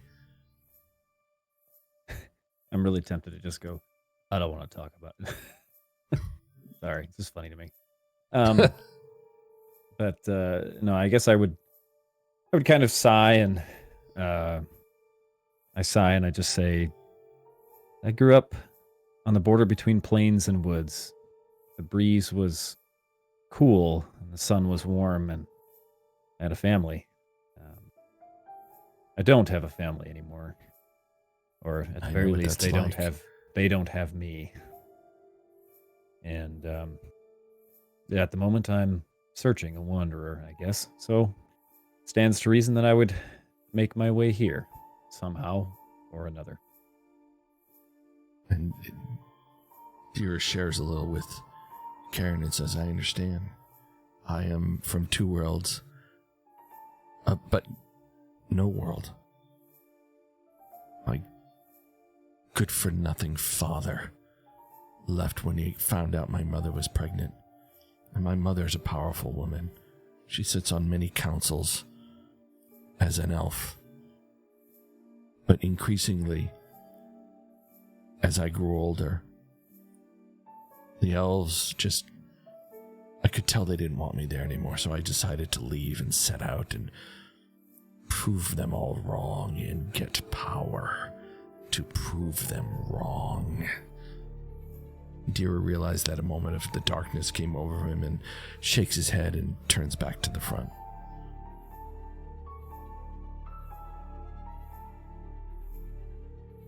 Internally, I'm going to reconsider my choice in who I'm riding with on horses. Hasn't worked out well. That's funny. A crazy midget and a evil person. She's not crazy. She's a little crazy. So you can zoom in here to the area here. You guys are coming on the road here, So tall shapes loom out of the dense fog that surrounds everything. The muddy ground underfoot gives way to slick, wet cobblestones. The tall shapes become recognizable as village dwellings. The windows of each house stare out from pools of blackness. No sound cuts the silence except for mournful sobbing that echoes through the streets from a distance. So you guys are on the road and you see a large mansion on the south side of the village to your right. When you were approaching the city, you guys could see a church with a graveyard to the north. There was light on in the church. And a lot of these houses here have their windows boarded up, claw marks on the houses. It looks like a village that's been weathered by some kind of attack. So, yeah, you guys just tell me where you want to go and how you go, and I'll tell you what happens. So, I guess as we're coming into the village and Dira says his stuff, I'm gonna ride up next to him and be like, "Worry not, Dira. Hopefully many of our questions will be answered here. I suggest," and I use my spear to kind of point over towards the mansion, "that we talk to whoever is in charge of this town first, introduce ourselves. I'm certain that they will know best what the problems are and what we can do to help them, as well as who might have problems that we can help with as well. Who else has problems, that is." Yeah, Deer agrees that starting with the noble is a great place to begin. Tim Grom suggests half-heartedly, saying the decision was seeing it as a sensible decision, but suggesting too, if we want to speak to the villagers, there might be a tavern around here that would have a wider variety of viewpoints as well. After we see the count of this place, perhaps we can stop in at the tavern too. There may be less chance of getting eaten at the tavern as well. And a better chance of eating. As long as they don't have that. What was that? Before that man fed me? Is it rabbit stew? Ugh. Let us make sure there's not another rabbit stew incident. Was that a play on lettuce? Yes. Rather a Sure. lettuce soup? Let us Okay. pray. So how do you guys approach the mansion? From the outskirts, or you're going to go through town or whatever? I would say through town. That would be my Okay. natural. Can you reaction. draw me your path? My path? It would be like that. Sorry, not through the house. Okay. So you guys go down the road there, and when you're here, you see a clearing. It must be like the city center, sort of. So in this area, you guys see a tavern, and there's a sign there that says "Blood of the Vine Tavern." And here, this looks like a store, some place where you can buy things. There's a sign there that says Bill Draft's Mercantile. I'm assuming you guys are going to continue on south. Unless anyone needs to do some quick shopping. Nope. Yeah, so let's see here. So as you're walking here, you're walking past this here house. You guys hear a moaning sob floating through the still gray streets, coloring your thoughts with sadness. The sounds flow from a dark two-story townhouse. You keep going, or you guys look at each other? Look at each other and continue walking towards the manor, I guess. All right. Tim Grom's kind of expecting to find sadness here, so That's it true. doesn't dissuade him. You said it was childlike sobbing? No. Okay, well, you didn't. In that case, if it's just sobbing, yeah, kind of expected there to be a down Be a grown woman. turned. Yeah. All right. So yeah, it's like, you guys been around a block. Not everywhere it's roses and milk and honey and all that stuff. So this place, exactly like you said, tough times. People are going to be sad. You just compartmentalize it, keep moving south. So you guys end up here, and as you walk up to this mansion here, you see a weary-looking mansion squatting behind a rusting iron fence. The iron gates are twisted and torn like something supernatural ripped the iron. And the right gate lies cast aside, while the left swings lazily in the wind. The stuttering squeal and clang of the gate repeats with mindless precision. Weeds choke the grounds and press with menace upon the house itself. Yet against the walls, the growth has been tramped down to create a path all about the domain. Heavy claw markings have stripped the once beautiful finish of the walls. Great black marks tell of the fires that have assailed the mansion. Not a pane nor a shard of glass stands in any window. All the windows are barred with planks, each one marked with stains of evil omen. I'm just gonna look to Timgrim and be like, just to be clear, not normal for a surface noble's house, right? Not typically, no. Although maybe things are different in Bolivia. Bavaria. Sorry. Barovia. Sorry, yes. You're the worst. And Phineas was going Not everything Bavaria. is the same in Bavarian cream donut land.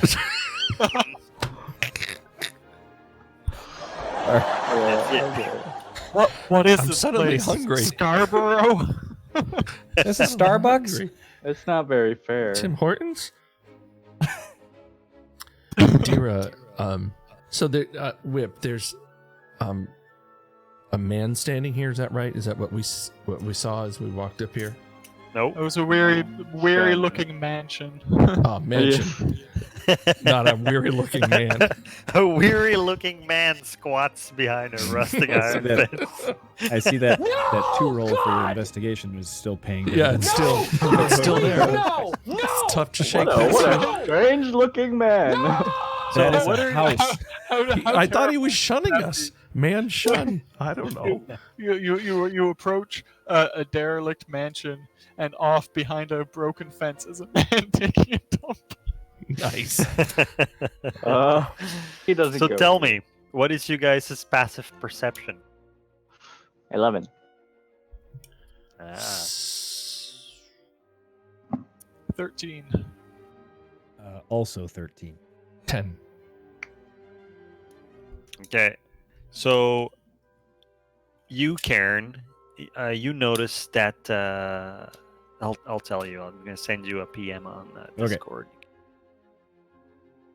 Because Phineas can't know.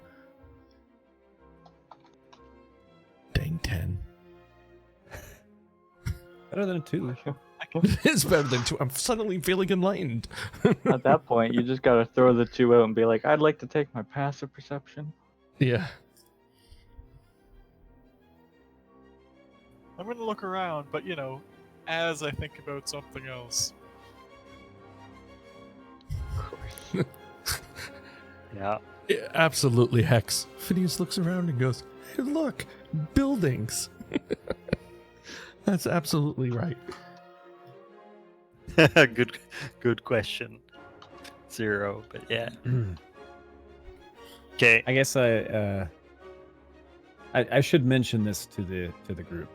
I think that of what I notice, that there's definitely some, understanding what claw marks and different things kind of look like. There's definitely been some wolf activity here. I don't know what that means, but clearly Crazy animals have wolves. been at this place. Always wolves. Wolves, right. Well, Were I we? see. I said we go check it out. And knock.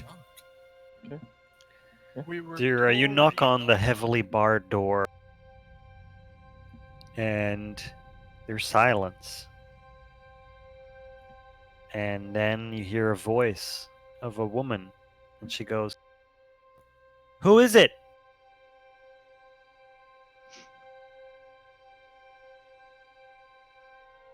We are And she travelers. hears silence. That she does.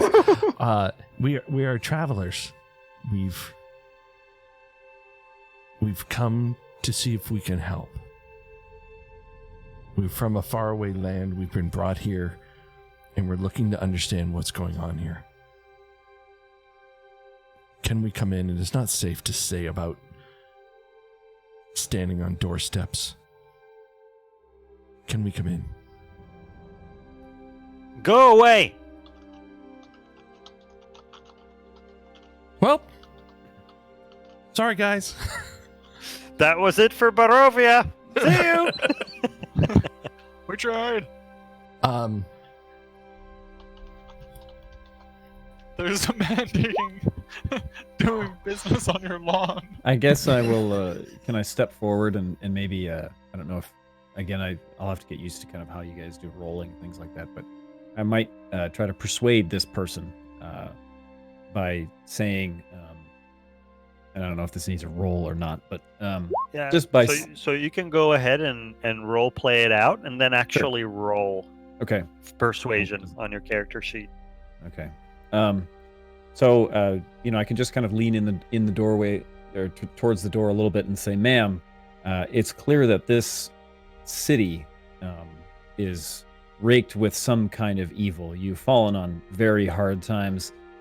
We have yet to fall on hard times, and we may have stepped into them here, but we're here with you for whatever that may mean, and we offer some kind of help. Will you accept?" I'd like to. Ooh. Didn't go well. I would like Better to than a two. assist him on this one. If It's I actually a can one-year-old. play that in, I'll step up beside him and give a speech as well as say, we're skilled adventurers. And as a person of the divine faith, I can attest that whatever unholy thing seems to be plaguing you, we can help you, especially with these wolves. And I'd Wolves, like to minimum. help him. Wolves. It's pronounced Persuade. wolves. Wolves. Okay. So the 3 becomes 19 in this case because Ooh. you get advantage. Nice recovery, Karen. I'm just gonna look over at my new friend and say, "Eggs." Got you. You guys hear some more silence before finally you hear the same voice. How many of you are there? Including the horses? Silence. Dira just shakes his head. There are 4 of us. And 3 horses.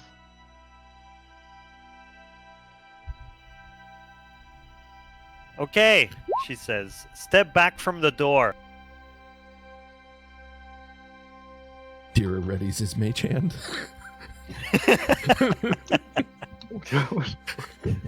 To slap her in the face. Okay, so no. You guys hear several locks unlock themselves, and you guys hear a piece of furniture being moved aside, dragged over a wooden floor. When the door finally opens up, and what you see is a woman revealing herself, a striking young Whoa. woman with auburn hair. Wait, Why she's is she revealing herself? Revealing. I'm gonna This is I'm PG gonna reach here. up and just put my hands over Hey, Timber's eyes right. like, no. Remember, okay? I'm an immigrant, okay? English not my first language, okay? Me not speaking English, okay? So this is clearly the strip club of the town. Yes. You're saying. I'm sorry. Bow, We bow, were looking for the bow. noble's house. Do you happen to know where that was, madam? I freaking ruined it! I bow deeply and say, "Lady of the night, we greet you." Sorry, I'm done. And Dira again being from nobility, does a very graceful bow, puts his left leg forward, and bows to this woman of the night. Ah. So, I tell you what, Dira, you're quite taken aback because she looks like that. My God. As I come up from my bow, I take 3 steps back and is quickly speechless. And my companions realize that Dira has gone white as a ghost, and realize that Dira recognizes this person, and steps back up on the stairs and says, "Who are you? Have we met?" And she says, "No, I've never seen you in my life. Have you guys seen Ismark?" Who? And then she looks at the sky. She looks around. And she says, "Come in quickly. I want to shut the door as fast as possible." Mhm. I'm gonna reach out and like put my hand on Dira's back to like steady him, and then like usher us both in after her, I guess. So Dira is still just stunned and steps into the house, and is still like can't even catch his breath because of who he's seeing in front of him. Like it's literally tongue-tied. Okay. Because Whiplash dropped a bombshell on me. As you walk past her into the mansion, you notice that she has a bandage around her throat with some red stains. You assume is blood there, on the side of her neck, kind of thing. So, she appears like a mild young woman. You guys don't feel in danger just looking at her. As you walk in, you see that the interior of the mansion is well furnished.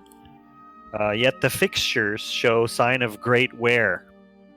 There's the noticeable oddities about the place are, of course, the boarded up windows and the presence of holy symbols, an overabundance of them in pretty much every room that you can peek into right away.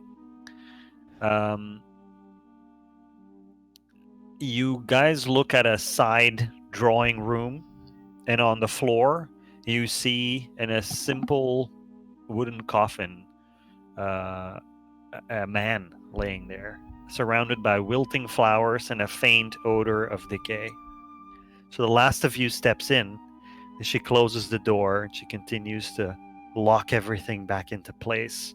And then she takes a little cabinet and she pushes it in front of the door. I'll help. As we step in and I notice that mark on her neck, I turn and say, "I'm sorry. Thank you very much for your hospitality, my lady." God, it feels weird to say those words, even in D&D. But I can't help but notice there seems to be a wound on your neck. Would you happen to be the lady Koliana? Irina Koliana? She touches the wound on her neck and she eyes you with curiosity and says, "How do you know my name? Has somebody told you who I am?" Not directly, unfortunately. See, as we were heading this way from Tsar, I really Sir remember what the name of that. Pools. From the Tsar pools, we happened across an unfortunate adventurer who held on him a letter describing one fair Irina Koliana with marks on her neck from a wound inflicted by a vampire. I suppose that must be you then. Yes, it is true. I have been attacked by the devil Strahd. He has started attacking Barovia about a week ago, relentlessly trying to get at me. I don't understand why. He seems fixated with me. He has tried many things. He's killed villagers to try and get me. He's made threats. He's sent undead people rising from the ground. He's sent wolves. There's bats trying to get in through windows and cracks. Many people have died this last week, and it all seems to have something to do with me, but I have no idea why. Indira is ready to reveal something he's never revealed. And he says, "My lady, this is not the first time I've seen you. I had a vision a couple weeks ago during my meditation, and you were a part of it. I've seen your face before. There's clearly something important about you." And Indira just goes quiet again because of what he just revealed to the party members, to this woman, and says, "We need to get to the bottom of this and what your importance is. And, oh, by the way, whose coffin is that?" She looks to where you gesture, and she sighs out a long breath, and she says, that is my father, or should I say the man who adopted me and raised me. His heart couldn't stand the constant assault. He died 3 days ago. Strangely, since his death, the house has not come under attack. Didn't he looks at Timgrim questioningly and not wanting to reveal. He uses his telepathy. "Timgrim, didn't we find her father in the woods with the letter? If yes, scratch your nose. How is it that we found the letter and yet he's here?" Tim Grom just shakes his head. So the corpse that you found was that of a young commoner, right? Got it. This guy laying in the casket is like an old guy. Yeah, he had written a letter to either for that young man or to send him out to hail the might of valor, like heading out to find heroes to come Understood. and encircle the place. But I think Minoran has a letter on her in case she gets killed, like addressed to the people who pick it up from her, to relay information, or at least we spoke about that. I think Tim Grom did something like that too, but I think that's kind of an odd thing for people to have generally. Have like their last letter to their discoverers. So, but Tim Grom's a little bit confused at the situation. Lady Irina, is it typical for the dead to be kept above ground for so many days? Is that not a health concern? Would you not get sick from this? Yes, I would love to bury my in the church. We have a church with a graveyard. My father belongs there. It's just I haven't been able to convince. And you guys, as she says the word convince, you hear on the door, and you hear the voice of a man go, "Irina, open up!" She says, "Ah." She walks towards the door, and she starts unlocking everything. You guys just watch this. She pushes the little cabinet aside, opens the door, and in walks a man. And the man looks like this. And Deer nearly falls over. And Dira nearly falls Minoran over. too, for other reasons.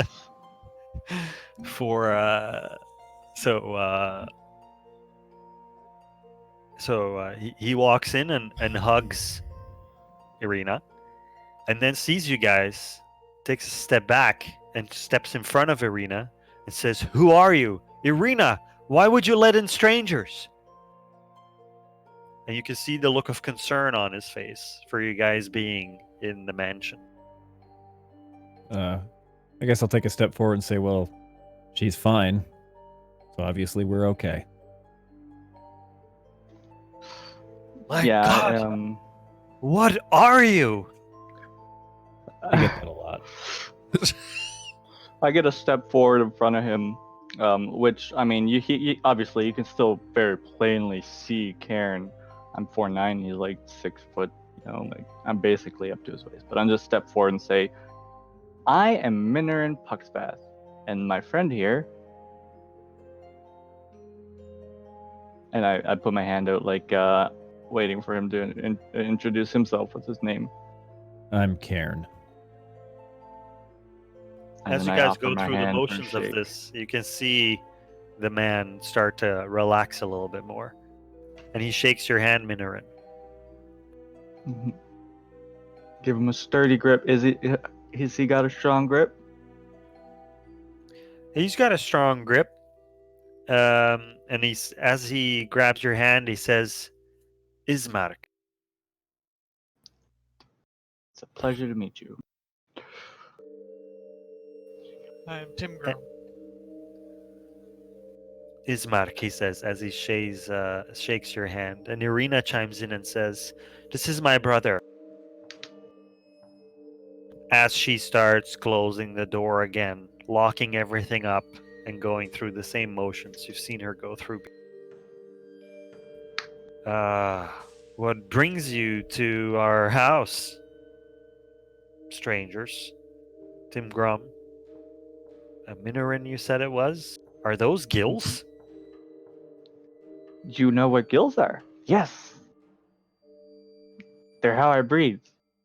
Usually. Not so much You- here. You can breathe underwater? Of course. You guys come from the outside of Barovia, I'm sure. Probably. Yes, we were brought here by the Vishani. Just, well, what seems like yesterday evening now. Interesting. I wonder, he says, and you can see him pensive for a moment. Yes, I think wonder. I'm gonna walk up to, what was his name again? It's hard to. Ismark. Ismark. Like And Bismarck, just kind of but without the B. lightly elbow him and say, "You'd do well to ask the little one less questions and ask the squirrely one more questions," and then kind of walk away a little bit.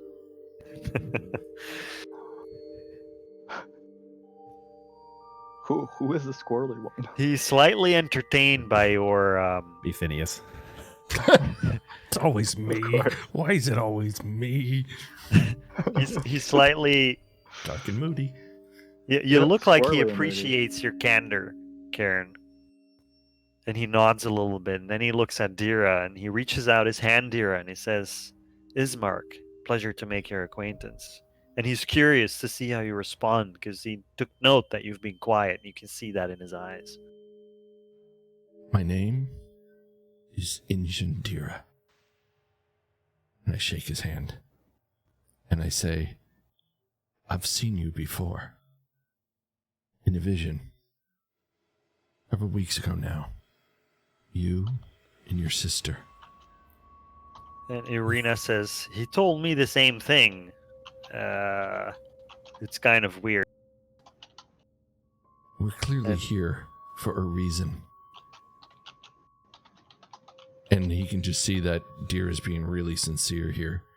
And the party members are probably like, we've never seen this before. From Dira.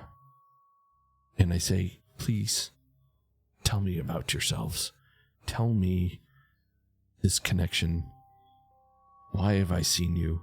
What's going on here? And the darkness starts to well. Please tell me. And Dira catches himself and just goes quiet. Okay. So Ismark speaks first, and he says, "My name is Ismark Kolyanovich. I am the Burgomeister's son. People in Barovia mostly call me Ismark the Lesser because I have spent my life in the shadows of my father.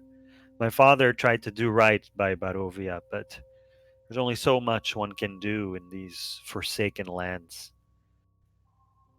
Sadly, this final attack cost him his life. His heart gave out 3 days ago." And Irina says, "Yes, I told him that already. We have to bury our father, Ismark." And Ismark says, "No, what we have to do is get you out of here. We have to get you to safety." Why do you need to get to safety? What is going on in this town? What are these claw marks? This town that is beset on all sides? What is happening here? Ismark And says it's... Yeah. If you're... Sorry, Whip. If you were the lesser, are you now the leader of this town? I haven't thought of that yet. But I guess you are right. Why? I think Irina would be a perfectly competent leader. Yes, she would be, but the way things work in Barovia is Burgomeister titles are passed on from generation to generation. Irina, she's a half sister. She was adopted. I love her like a sister, and I would have no objection she would take charge. But that's not the best of ideas right now. The devil Strahd, he's after her. Started a Why? week ago. We haven't seen Strahd here for months. We haven't heard from Strahd in months. Honestly, we thought he had maybe finally died and left us for good. But I guess that was a too hopeful thing to think. Irina was walking on the street when suddenly he descended from the heavens, grabbed her, put some kind of curse on her, or some kind of vampiric charm, and he bit her in the neck. I can't imagine what would have happened if I hadn't gotten to her as quickly as I did. I struck him with my sword and he vanished into mist, and before I knew it, the whole city was under siege by his minions. And Irina, she just walked around like a dazed zombie, like she was high or something like that, like she was intoxicated. And Irina says, "It's true. I don't recall much of the encounter, but I can clearly recall the blazing hunger in his eyes." And Ismark continues and says, "Ever since then, we brought her back home to the mansion. His focus has been on the mansion. And him not getting inside, he has retaliated on the rest of the villagers. His minions have broken into houses, taken people out, slaughtered them on the street, only for them the next day to rise again and help in the attack. It's been terrible. There's something about Irina that he's fixated on. Barovia, we never built walls, we never had the money or the means. But Vallaki has walls. Vallaki hasn't been attacked for years now. I want to bring Irina to Vallaki because I think there she can be safe."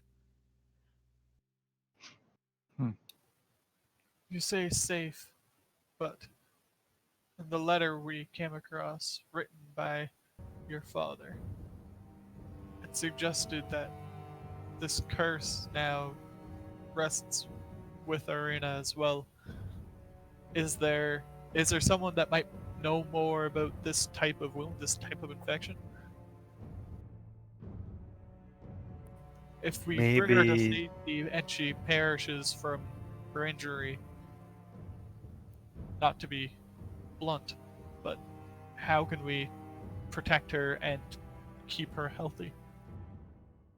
I would maybe chime in and say, in my experience, when you haven't bathed in months, it's better to bathe than to stick your head out a window and pretend like you're clean. If we can, it would be best to kill this thing and end this, instead of just bringing her somewhere else that it could follow her.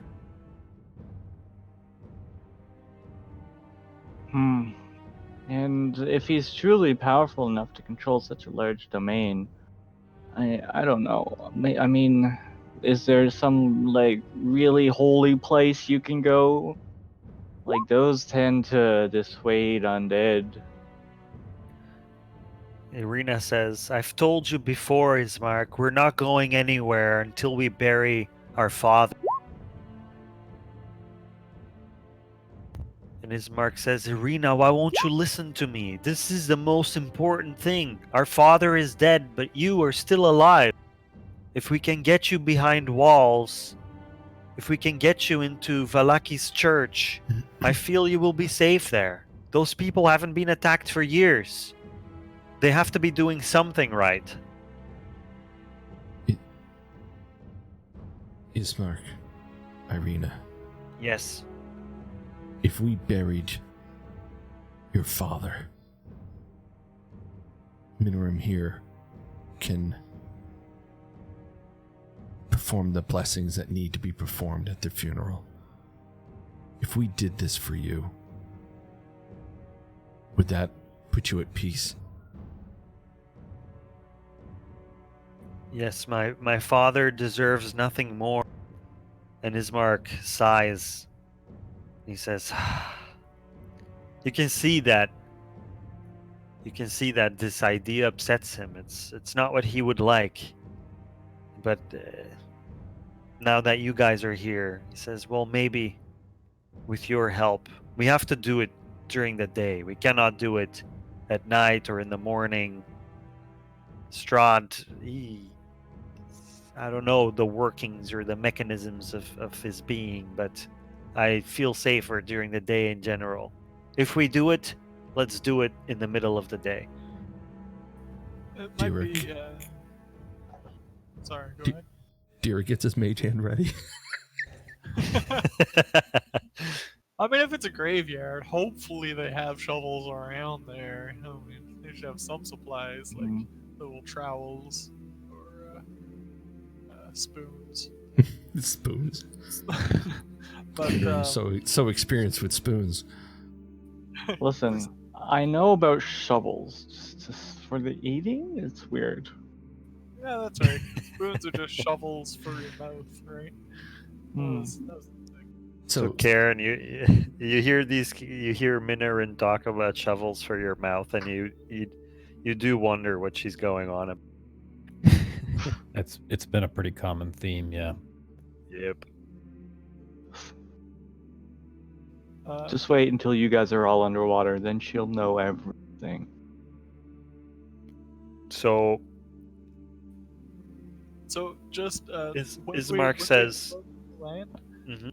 we said it was still like fairly early in the day. Are we looking at it being like noon, 1 o'clock now, or Let's do this like today. is it the middle of the day?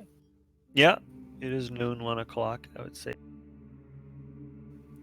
Alright, so I would suggest maybe we don't delay then, and put this man to rest, and then afterwards maybe we can stop by the tavern for some food. Dira's, if we are leaving this house, Dira once again cast mage armor on himself. All right. So Ismark says, I'm gonna need some help carrying this coffin. Tim Grump volunteers. So does All right. Minoran. Before we go, let me get ready. And Ismark What could go steps wrong, away Hex? from you guys with purpose. It's Goes the up the typical stairs. Phineas show. And you can hear Lots him could go go into wrong. a room and like going through. And Irina's just standing there, kind of awkwardly eyeing you guys. And she says, "Well, I might as well get ready too, if we're gonna go on a journey soon." I'm gonna just like reach out as he starts to go and be like, do you need healing of any sort? I'm skilled in the divine arts. I might be able to see. It would be great content. And I That's gestured to the wound on her 100% neck. sure. Oh, okay, she says. So I guess I'll just take her off the side and take a look at the wound on her neck, if she lets me. All right. She shows you, and you see 4 puncture wounds. 2 sets of, and they have like a not a lot, but it looks like tainted there. There's the veins surrounding them are infected looking and like blackened, but it's really not terrible. It's just in the immediate surroundings of the puncture. That's exactly it what I looks would do, necrotic, Hex. you'd say? Yeah, something like that. Yeah. But not like in any way that's like, oh, she's gonna die tomorrow type of thing. So It looks I guess I'll necrotic do, but like- healing actually. I'll do like an experiment with like my lay on hands and just put 1 hit point of healing into her, kind of like bring the divine power, call out to Persona, bring it into me, and then just like kind of where my fingertips kind of test around the bite, let it flow into the neck. Okay.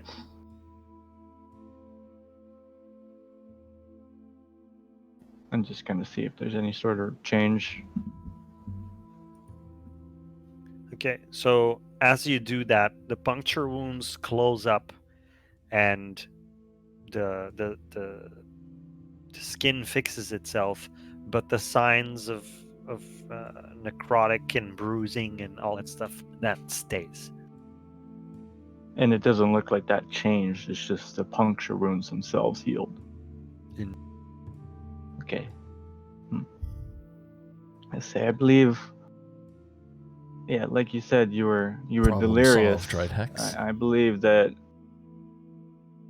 there may be a more spiritual harm done to you, which I can help you with,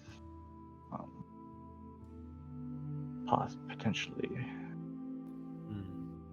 given the right time to prepare. Okay, I need to go get my Sorry. things. She says, "Thank you. My neck feels better. This is a valuable skill to have. I'm sure your skills are appreciated wherever you." Thanks. No one ever appreciates me. No. I just thank her. And That's not true, Slimy. not slimy. I'm shorty. I am slimy too, though. All right. Strangely dried. So she goes upstairs, and similarly, she's going through her stuff. So, you guys talk to one another, or you want to fast forward? I guess I'll bring up the curse on her and the fact that I have a similar spell to help with it. But other than that, yeah, no. Deer is good. Mm-hmm. Okay. Looks to Kern to see how he's feeling. I've been All ready to right. go since we got here. All right. So, Deer is Ismark kind of comes liking back this man of downstairs, action. and he's wearing studded leather now, and he's got a sword, and he actually looks quite capable. He wears it with competence. He has a look of competence about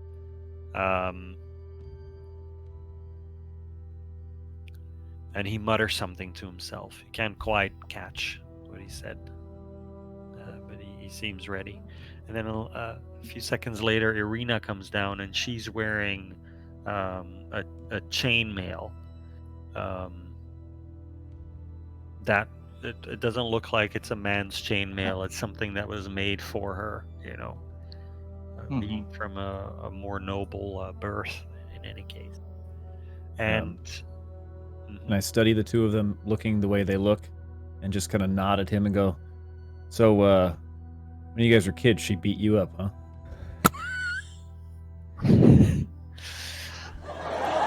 Bismarck laughs at this and he says, yeah, that's right. She's a feisty one. Okay, that's funny right there. And they gesture towards the coffin, sort of speechlessly, indicating you guys are good to help. Irina stands at the feet and wants to lift the back of the coffin while Ismark takes the front. Are we like 4 people or 2 people for the coffin? 4. I'll help. Yeah, so Minoran is willing to help too. I just That would assumed be Deer actually most wouldn't. 'Cause convenient. He's got noodle arms. Well, I also have mage hand. Yeah, that's Like- 10 pounds, dude. Hey, that's I 10 don't think pounds you I don't understand, gotta carry. That's only Stand 10 pounds I underneath. can carry. Timgrim could stand underneath and just hold his arms up.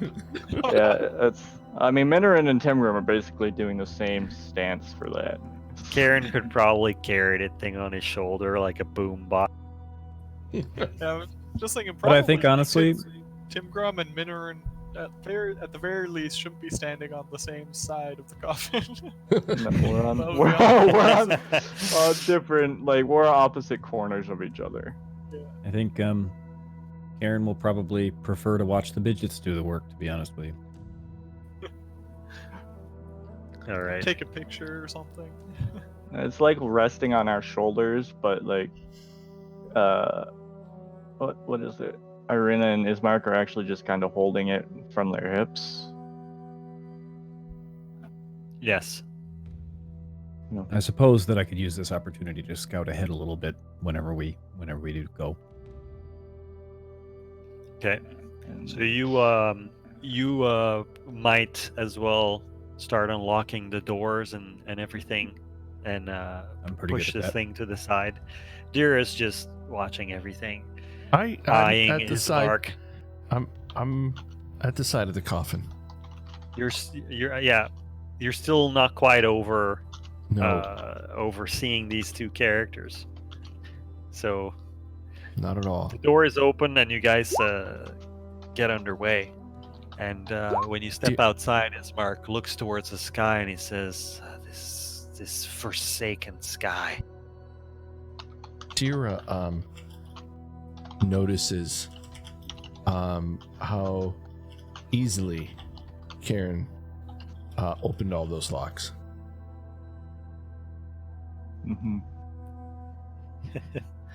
Minoran is just impressed. Wow. This guy's opened locks before Yep. He's good at what he does. from the opposite side of You the do what lock. you love, and you'll never work a day in your life. Especially like if this what you Karen love is guy. stealing oodles of money. So you guys are shuffling through the streets now, and it's not strenuous work.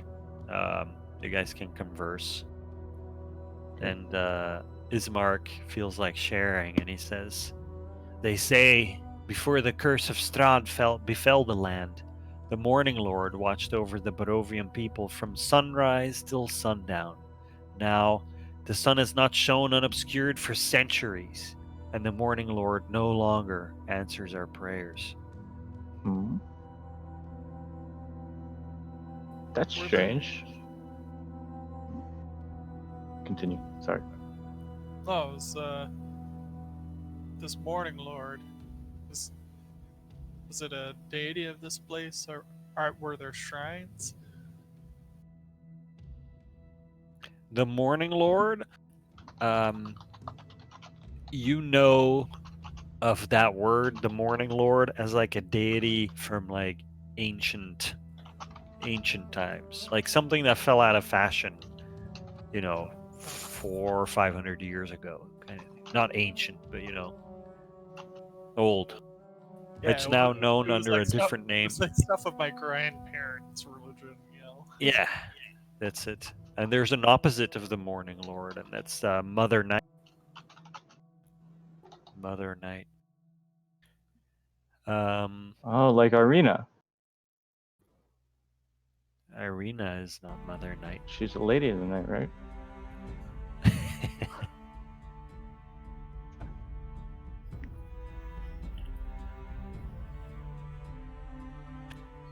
All right. I, There you I guys wanna are ask shuffling Ismark- this casket. Yeah. I want to ask Ismark and Karina.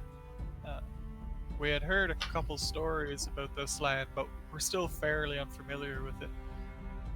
Tell me, did you know anything about a wizard battling Strahd some time past?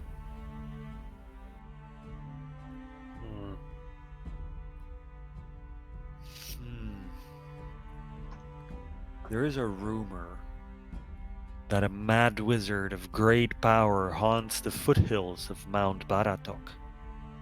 He's an outsider and no friend of the vampires.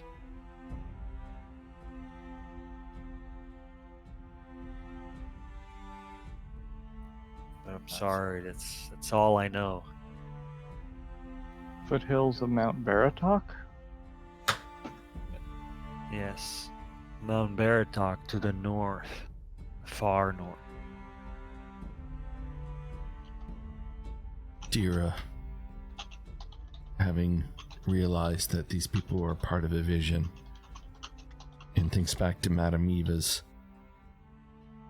words to him, asks these two if there's a mountain here with a monastery on it, and where that would be, and what they could tell him about it. Monastery. I've never been one to travel off-road that much. I don't know of a monastery. I do know of a monastery in the village of Kresk, but that is on no mountain. Perhaps I do not know of which you speak, but perhaps someone else would. I tell you though, if you travel the lands, don't enter the fog. You will begin to choke. Those who enter the fog and don't turn back, they perish. Many strangers have been drawn to Barovia over the years, but they all die or disappear before long. I ask you, be careful. Wolves, dire wolves, even werewolves prowl the Svalage woods, and hungry bats fill the skies at night. Be wary, be careful.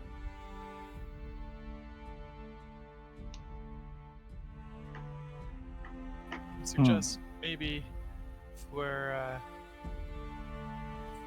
searching out a monastery, tavern, it's as likely a place as any to find people daring the roads. We might find more answers there. So you guys are now here, coming up on this. Let me read you guys this. Oops.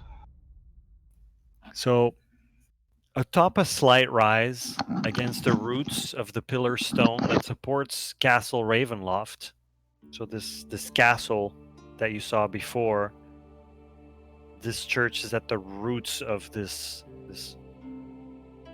what is it, like a flat surface, like the cliffs basically, like the cliffs of Dover, like straight up.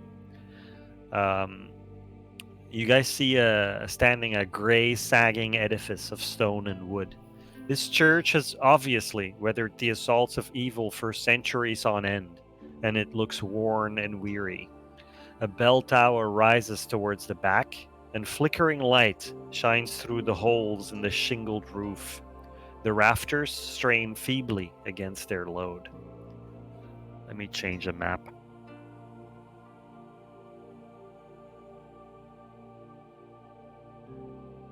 So I gotta add your tokens here.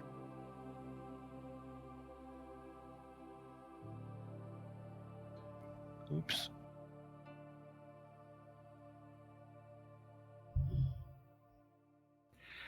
That's Cairn. Then we have Dimgrim. Then we have Inchandira. Then we have Minoran. And then I gotta add.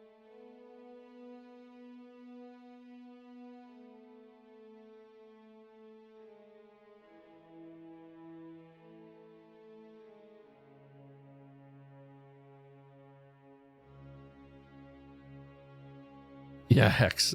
Like the song Cliffs of Dover.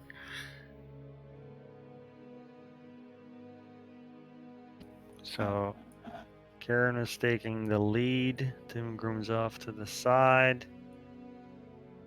And it's like this. I still see nothing. Yeah, so I gotta say control by. Oh, this is actually.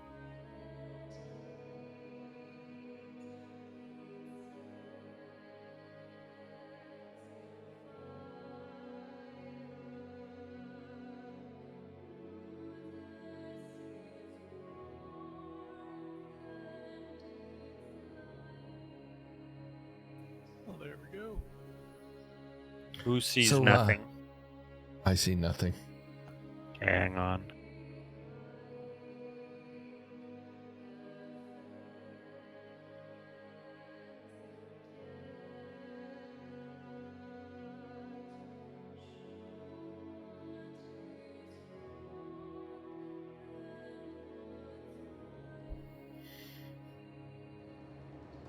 The great blackness is overtaking Dira. Hey, I can see again. Phew, thank God. You, Minoran, you can see? I think he said his druidic rights were calling a couple minutes ago. Okay. I think I have less than half an hour before I gotta go pick up. Understood.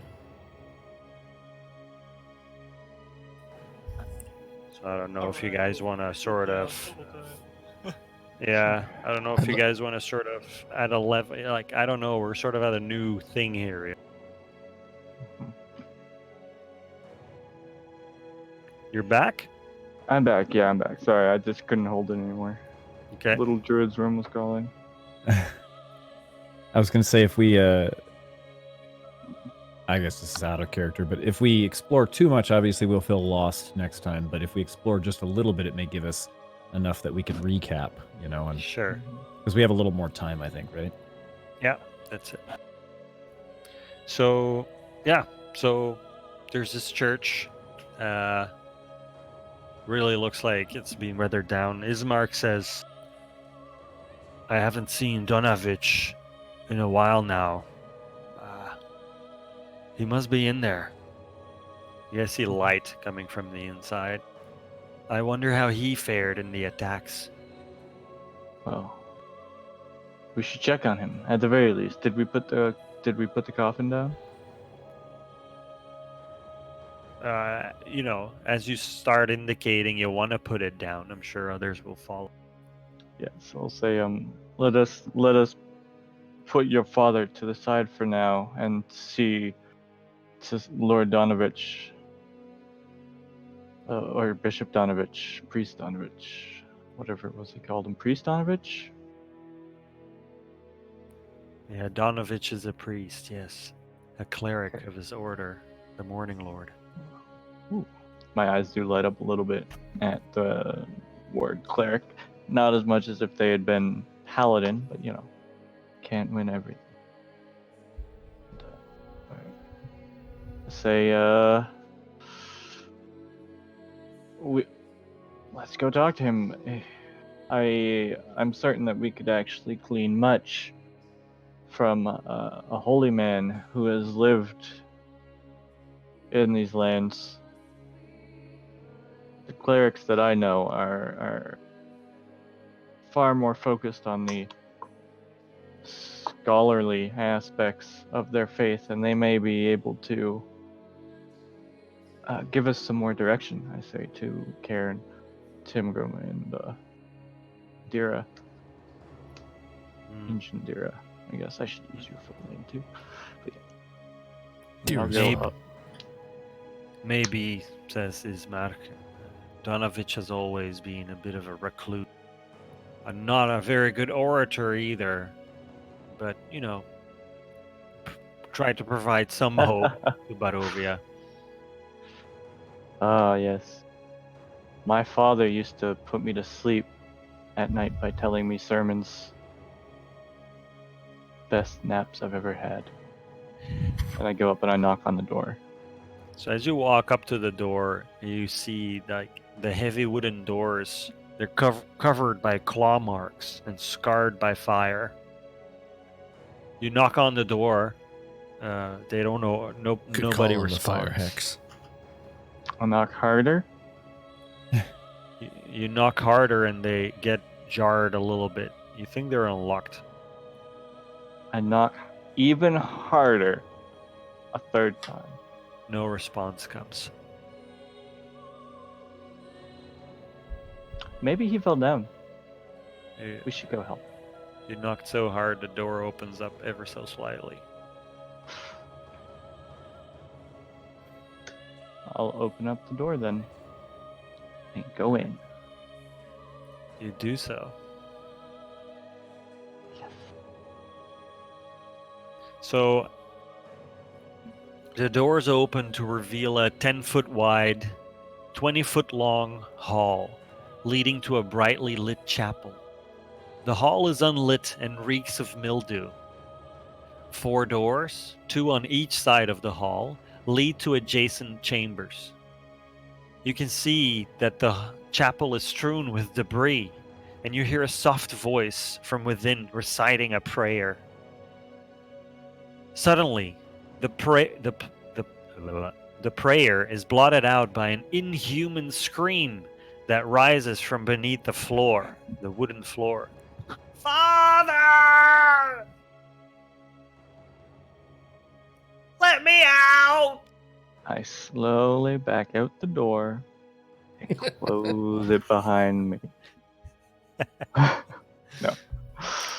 No, I don't. I'm just gonna give a look to like Timgrim, Dira, and Karen, and then just like slowly walk in with my halberd, maybe a little more in a prepared stance. And Like no chickening out here, eh? You're like here, Dira's here, like the shit's happening. yeah, I'm giving them a look like I'm going in and you're coming with me. Dira wonders if Irina or Ismark could let us know who this person is and what's going on here. Is there any insight? Irina looks kind of scared. Ismark looks at you. You can see that he's on edge. He's got his hand on the hilt of his sword, and he sort of shrugs at you right after the scream, and when you made eye contact after the scream.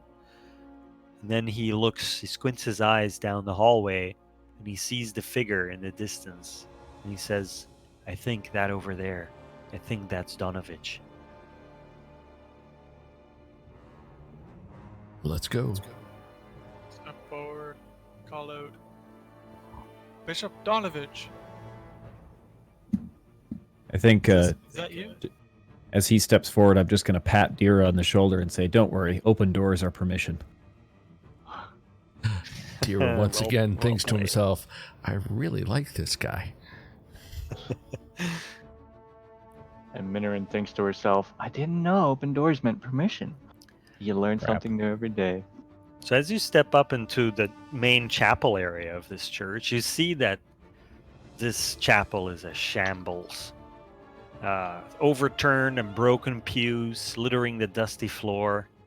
Dozens of candles mounted in candlesticks and candelabras light every dusty corner in a fervent attempt to rid the chapel of shadows. At the far end of the church sits a claw-scarred altar, behind which kneels a priest in soiled vestments. Next to him hangs a long, thick rope that stretches up into the bell tower. You take another step, Timgrim, and you hear crying from beneath the floor, the wooden floor. Father! I'm starving! Dira puts his hand on Minorum and pushes her forward a little bit. Step up. I'm going. Follow up with Timgrim and walk up, and I just do like a cleric's greeting for Tritons, which is not cleric's greeting for here, but it's basically like Gods be with you, priest, in Celestial. You say that as you're walking up to him, but this guy is just sitting on his knees next to the altar there, and he's just muttering, whispering prayers. He's not paying attention. Are they intelligible? You'd have to come like near his face to really gather what he's saying. You know, he's. I'm gonna shoot Timgrim a side glance then. Dira pushes Minorum to move up next to Timgrim. Okay, and I give Timgrim a side glance and like let's flank him and see what's going on. What was your character? I can't. I don't see anything. Oh, he doesn't have. You don't see anything? Yeah, it's all black. Dude. I'm like, why isn't the character moving? Because the character can't move.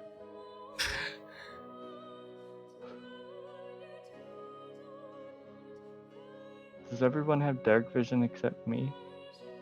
There, how about now? Okay, there we go. Oh, I'm on the left side. Got it. I'll move up next to him. Dira's finally thankful.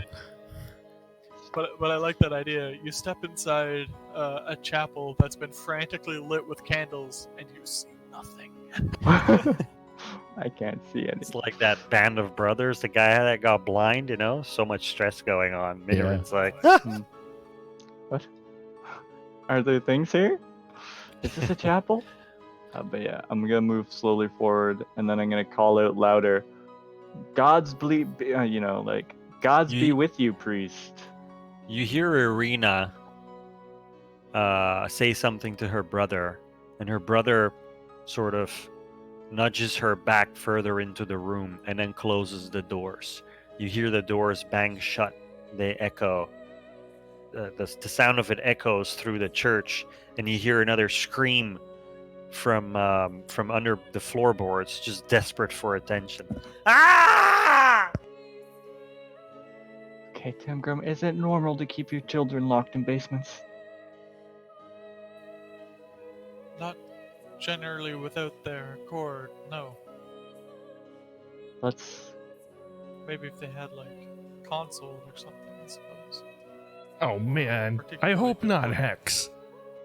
Good lord, I hope not. I'm not sure what a console is, but if you need some consoling, I'm here for you. So, you guys are talking to this priest yet, or what's happening? Yeah, We called out to him a couple times, and he's just not responded. Yeah. So he's sitting there rocking back and forth on his knees. Dira has a little bit of a plan, and casts detect thoughts on him. Ooh. Oh.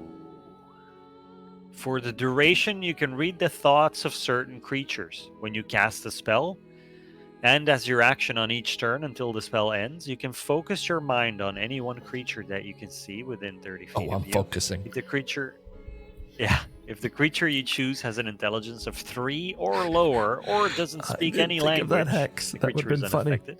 You initially That would've learn the been funny. surface thoughts of the creature, what is most on its mind in that moment. Okay. Is there anything else here I'm missing? If it fails, okay. That's what you gain initially. As an action, you can shift your attention to another creature or attempt to probe deeper into the same creature's mind. If you probe deeper, the target must make a wisdom saving throw. If it fails, you gain insight into its reasoning, if any, its emotional state, and something that looms large in its mind, something it worries over, loves, or hates. If it succeeds, the spell ends. Okay. So, the immediate thoughts of the creature are on just books come to mind, religious books. Like his mind is desperately going through all the knowledge he might have of his religion, looking for whatever could help his desperate mind. Do you And- want to? Go ahead, Whip. Yeah. Do you want to like dig deeper and do that? Oh yeah, Oh yeah, let's do it. let's do it. So I got to do what a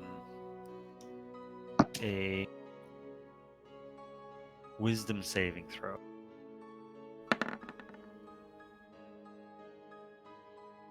So that's what against. I don't know what that Yours? would be against. I guess. So I need to roll here?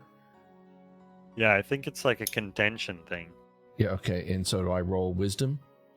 Yeah. It's an intelligence contention, actually. Oh, intelligence. Intelligence check contested by your intelligence check. Ah.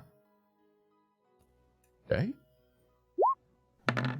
Ah, there we go. I think it's And just I lose.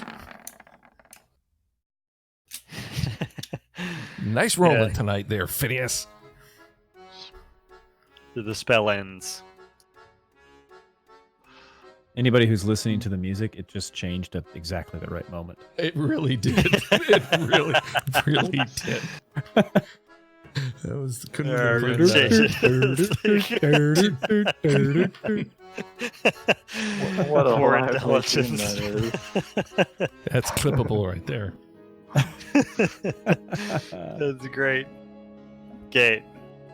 So Damn my rolls tonight. Jeez. he sort of snaps out of his trance and says, "Who are you?" Is he looking at me?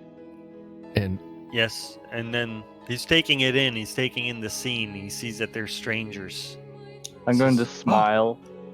My children. I'm not prepared for a mass. That's fine, I Father. have We worked. did not come for a mass. We came to check on your well-being and to ask you to help with an interment. Ira, while this is going on, wants to turn to Karen and use telepathy.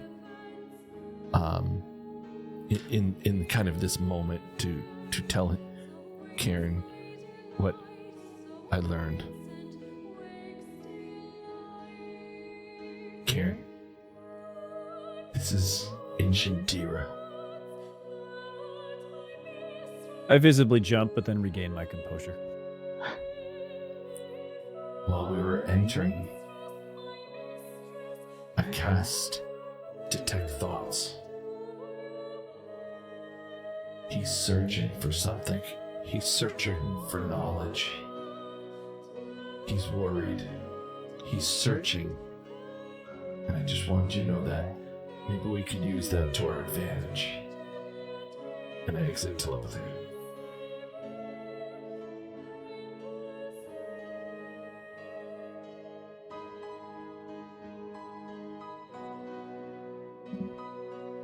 Okay.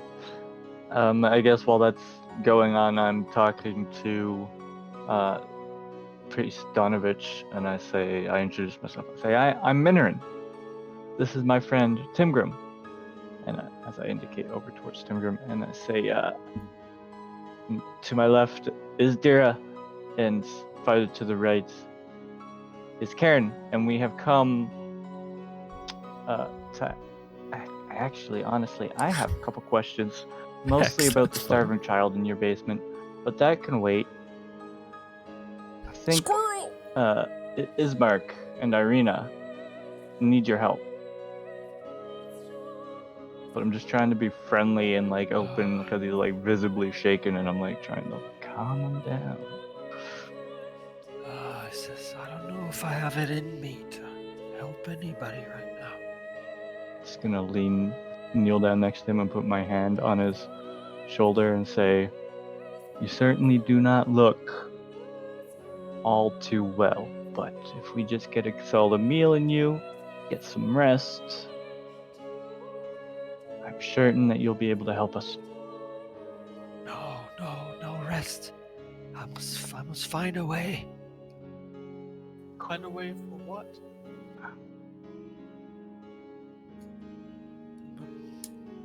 My son, I have to help my son. What's happened to your son? See the starving child we're hearing from below? Below. Yes, he's a fool. Young people are fools.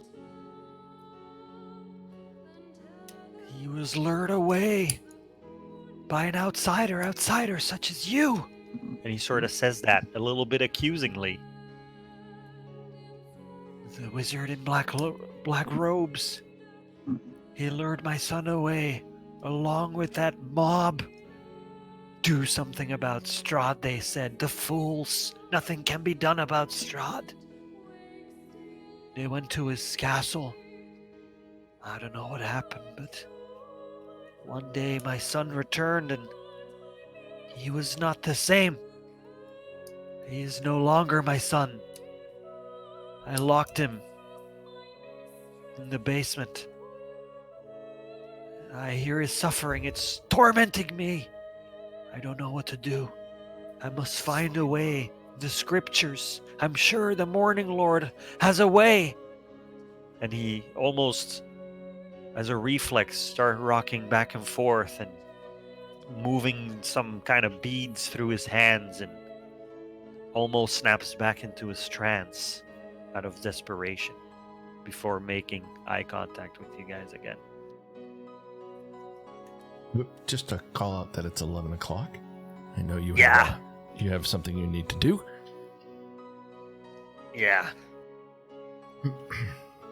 What would be bad is if I get the call saying I'm ready, pick me up, But could be Okay. she has 45 minutes of overtime because she's a nurse, and then Okay. anyway. I just wanted to We're be aware kind of of the time. at such a great spot here, yeah. I just wanted you to be aware of time. I'm good, but I just want to be thoughtful of your Yeah. commitments.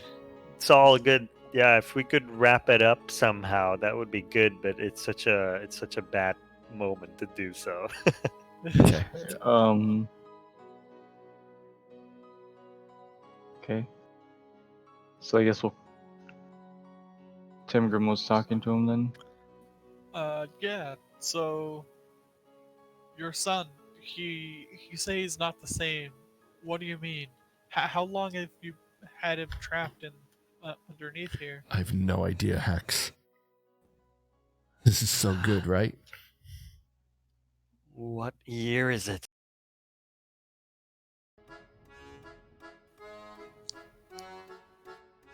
I glance sideways at Winterrun. I don't know. I don't remember. It's 2016. That's why. Wait, no, sorry. I'm getting this all- So the year that you think it is something like 2845, something like that. 2845, the year of the Triton. every year. That's just funny. Yeah, it is.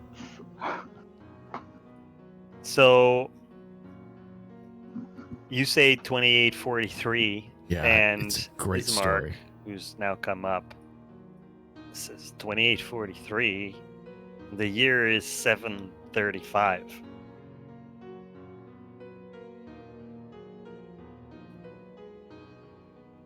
I'm gonna give I mean, I feel Tim like Grimm a look. Tim Grum thinks back to his studies. Yeah, he's been pretty interested in different historical systems. It's possible this place, just considering it's a different plane, probably they have a Yeah. different calendar on it, so The maybe it guys doesn't are. mean anything to them. I remind them that we're PG-13 stream. Every now and again, there's a slip, but. Sorry, that was supposed to be on muted. My apologies. Keep going. So he was talking to a follower. So you guys attribute the difference in year just to the fact that you're in a different domain, different time and space. You've come to realize completely that you cannot connect the history, the coming and goings of things happening in time to this place. It's just a different place. So Ismark says the year is 735. And Donovich, who's on the floor still on his knee, says, it's been 2 years.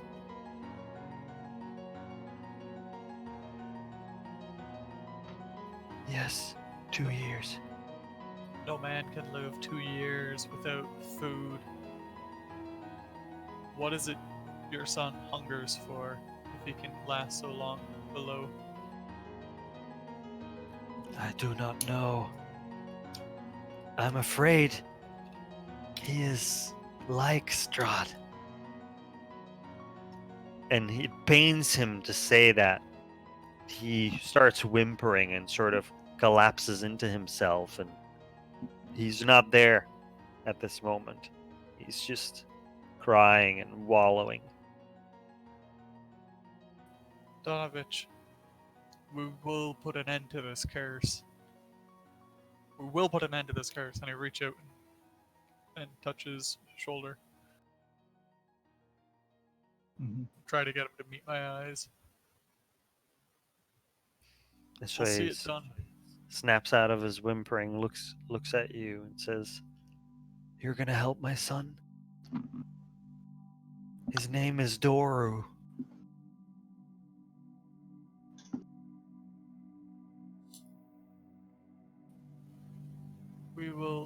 We will do what we can, but it might require finding information elsewhere in this domain. Right now, though, we must put to rest the Burgermeister of this land. Timgrim says, Ismark pulls you aside, Timgrim, gives you sort of notice that he wants to talk to you inside. He touches your shoulder and says, "Master Dwarf, can I just talk to you for a moment?" I nod, turn to Donovich, nod in his direction to excuse myself and step away. He pulls you to the side here and he says to you, "Timgrim,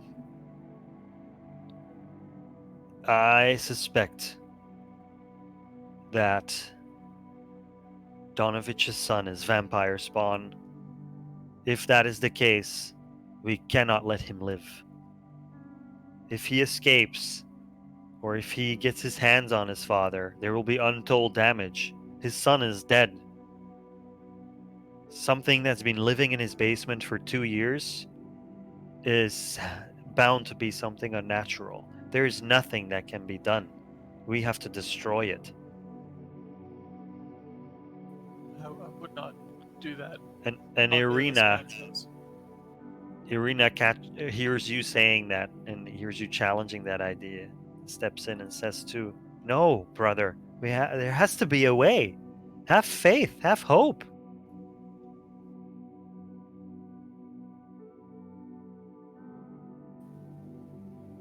I would not strike down a man's son under his own roof. If we will try to find a cure for this.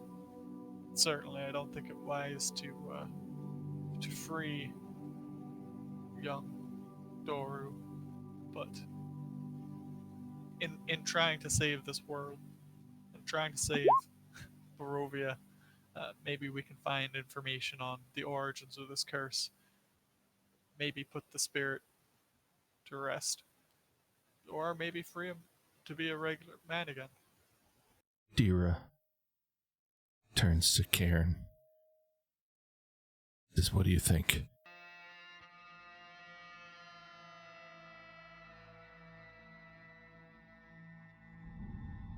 Did you turn to me? Yes. Oh, sorry. I didn't hear the Cairn part you just said. I heard Dira turns to blank. Fill in the blank. I guess I'd lean back in and, just kind of respond. If there's no other way, death may be the freedom that he needs. I love this Karen character. Mhm. Death is a form of freedom. Freedom from... Mhm. Free Oh, from desire. Sure. yes. There's some souls who are cursed on the mortal plane and can only find freedom when they depart it. While it Is is Mark a last step, it's if it can't be cured, then it may be our only option. As Mark says, I'm with Karen on this one.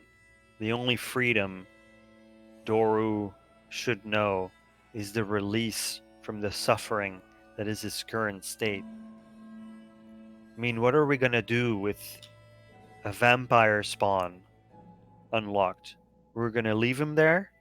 We're gonna take him out of there? What are we gonna do? We have to bring my sister to Valaki. We're not gonna do that with a vampire spawn. What are we gonna do? Tie him up? It's unreasonable. The quickest way to deal with this, we're all here. I think we can do it. I think we can take him on, put him out of his misery, end his suffering, and Barovia will be safer for it.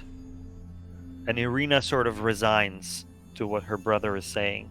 Sort of feels like he has a point now, although she doesn't like it. You can tell that she wishes there was something else Yeah. that could be done. Something tells me this is going to be a tough fight, Hex.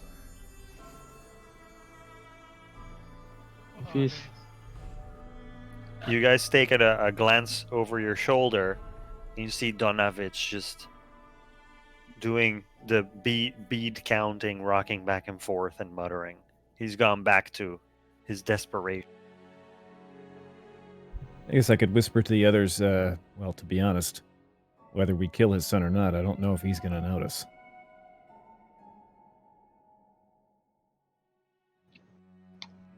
he'll probably notice at some point. Maybe When not he finally immediately. finds the way and he goes in his basement. Yeah.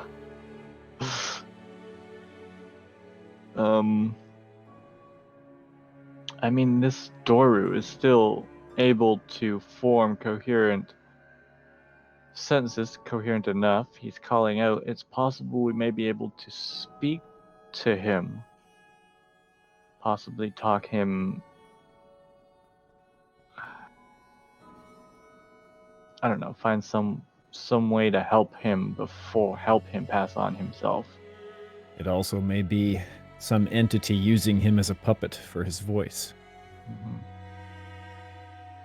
Are there lots of entities like that on the surface?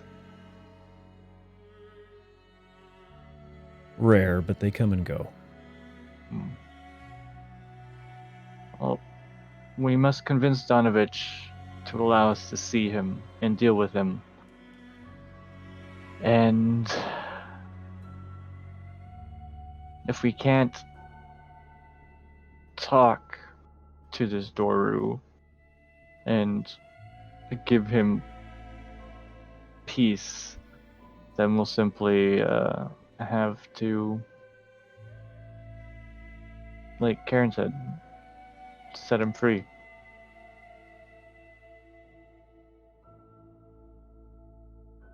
All right. So what I want to do is wrap it here. and then we can meta make a decision how you want to move forward Mhm. for the next session, and we'll do a quick recap of what was discussed and what happened when we start next time, and then we can go on our merry way. You guys have several objectives you want to get done. You want to marry. Ooh. You want to We want bury. to hold a marriage We've been- ceremony. Wow. We've You been wanna revealed bury the to. Burgermeister? We're married people now. What is going on? Dira Yeah. was really taken aback by Ismark. Okay, he was. Right? Wait, no, sorry, Irina. Well, yeah, both of them. Yeah. Are you guys fine with this conclusion? Yep. Yeah. Yeah. All So, right. Do we a have bit to of a convince cliffhanger. Donovich now, or do we convince him next time? Next time. Okay. Just as a point here, Zero, I'm sure you're going to talk to your stream. I just want to go say goodnight to my stream. And guys, I'll thank you for being a part of it all. Zero, just awesome. Thank you so much for being a part of this. It's great to have you here, my friend. And everybody on my stream, thank you. Oh, it's Susie. What's going on? How are you? Thank you for being a part of it. Everybody, be sure to go click this guy's name and go be a part of it. Okay? Thank you very much. Be sure to check out Zero State Live. He's a great streamer. Go give that man a follow. He's just awesome. So thank you. And everybody have a great night.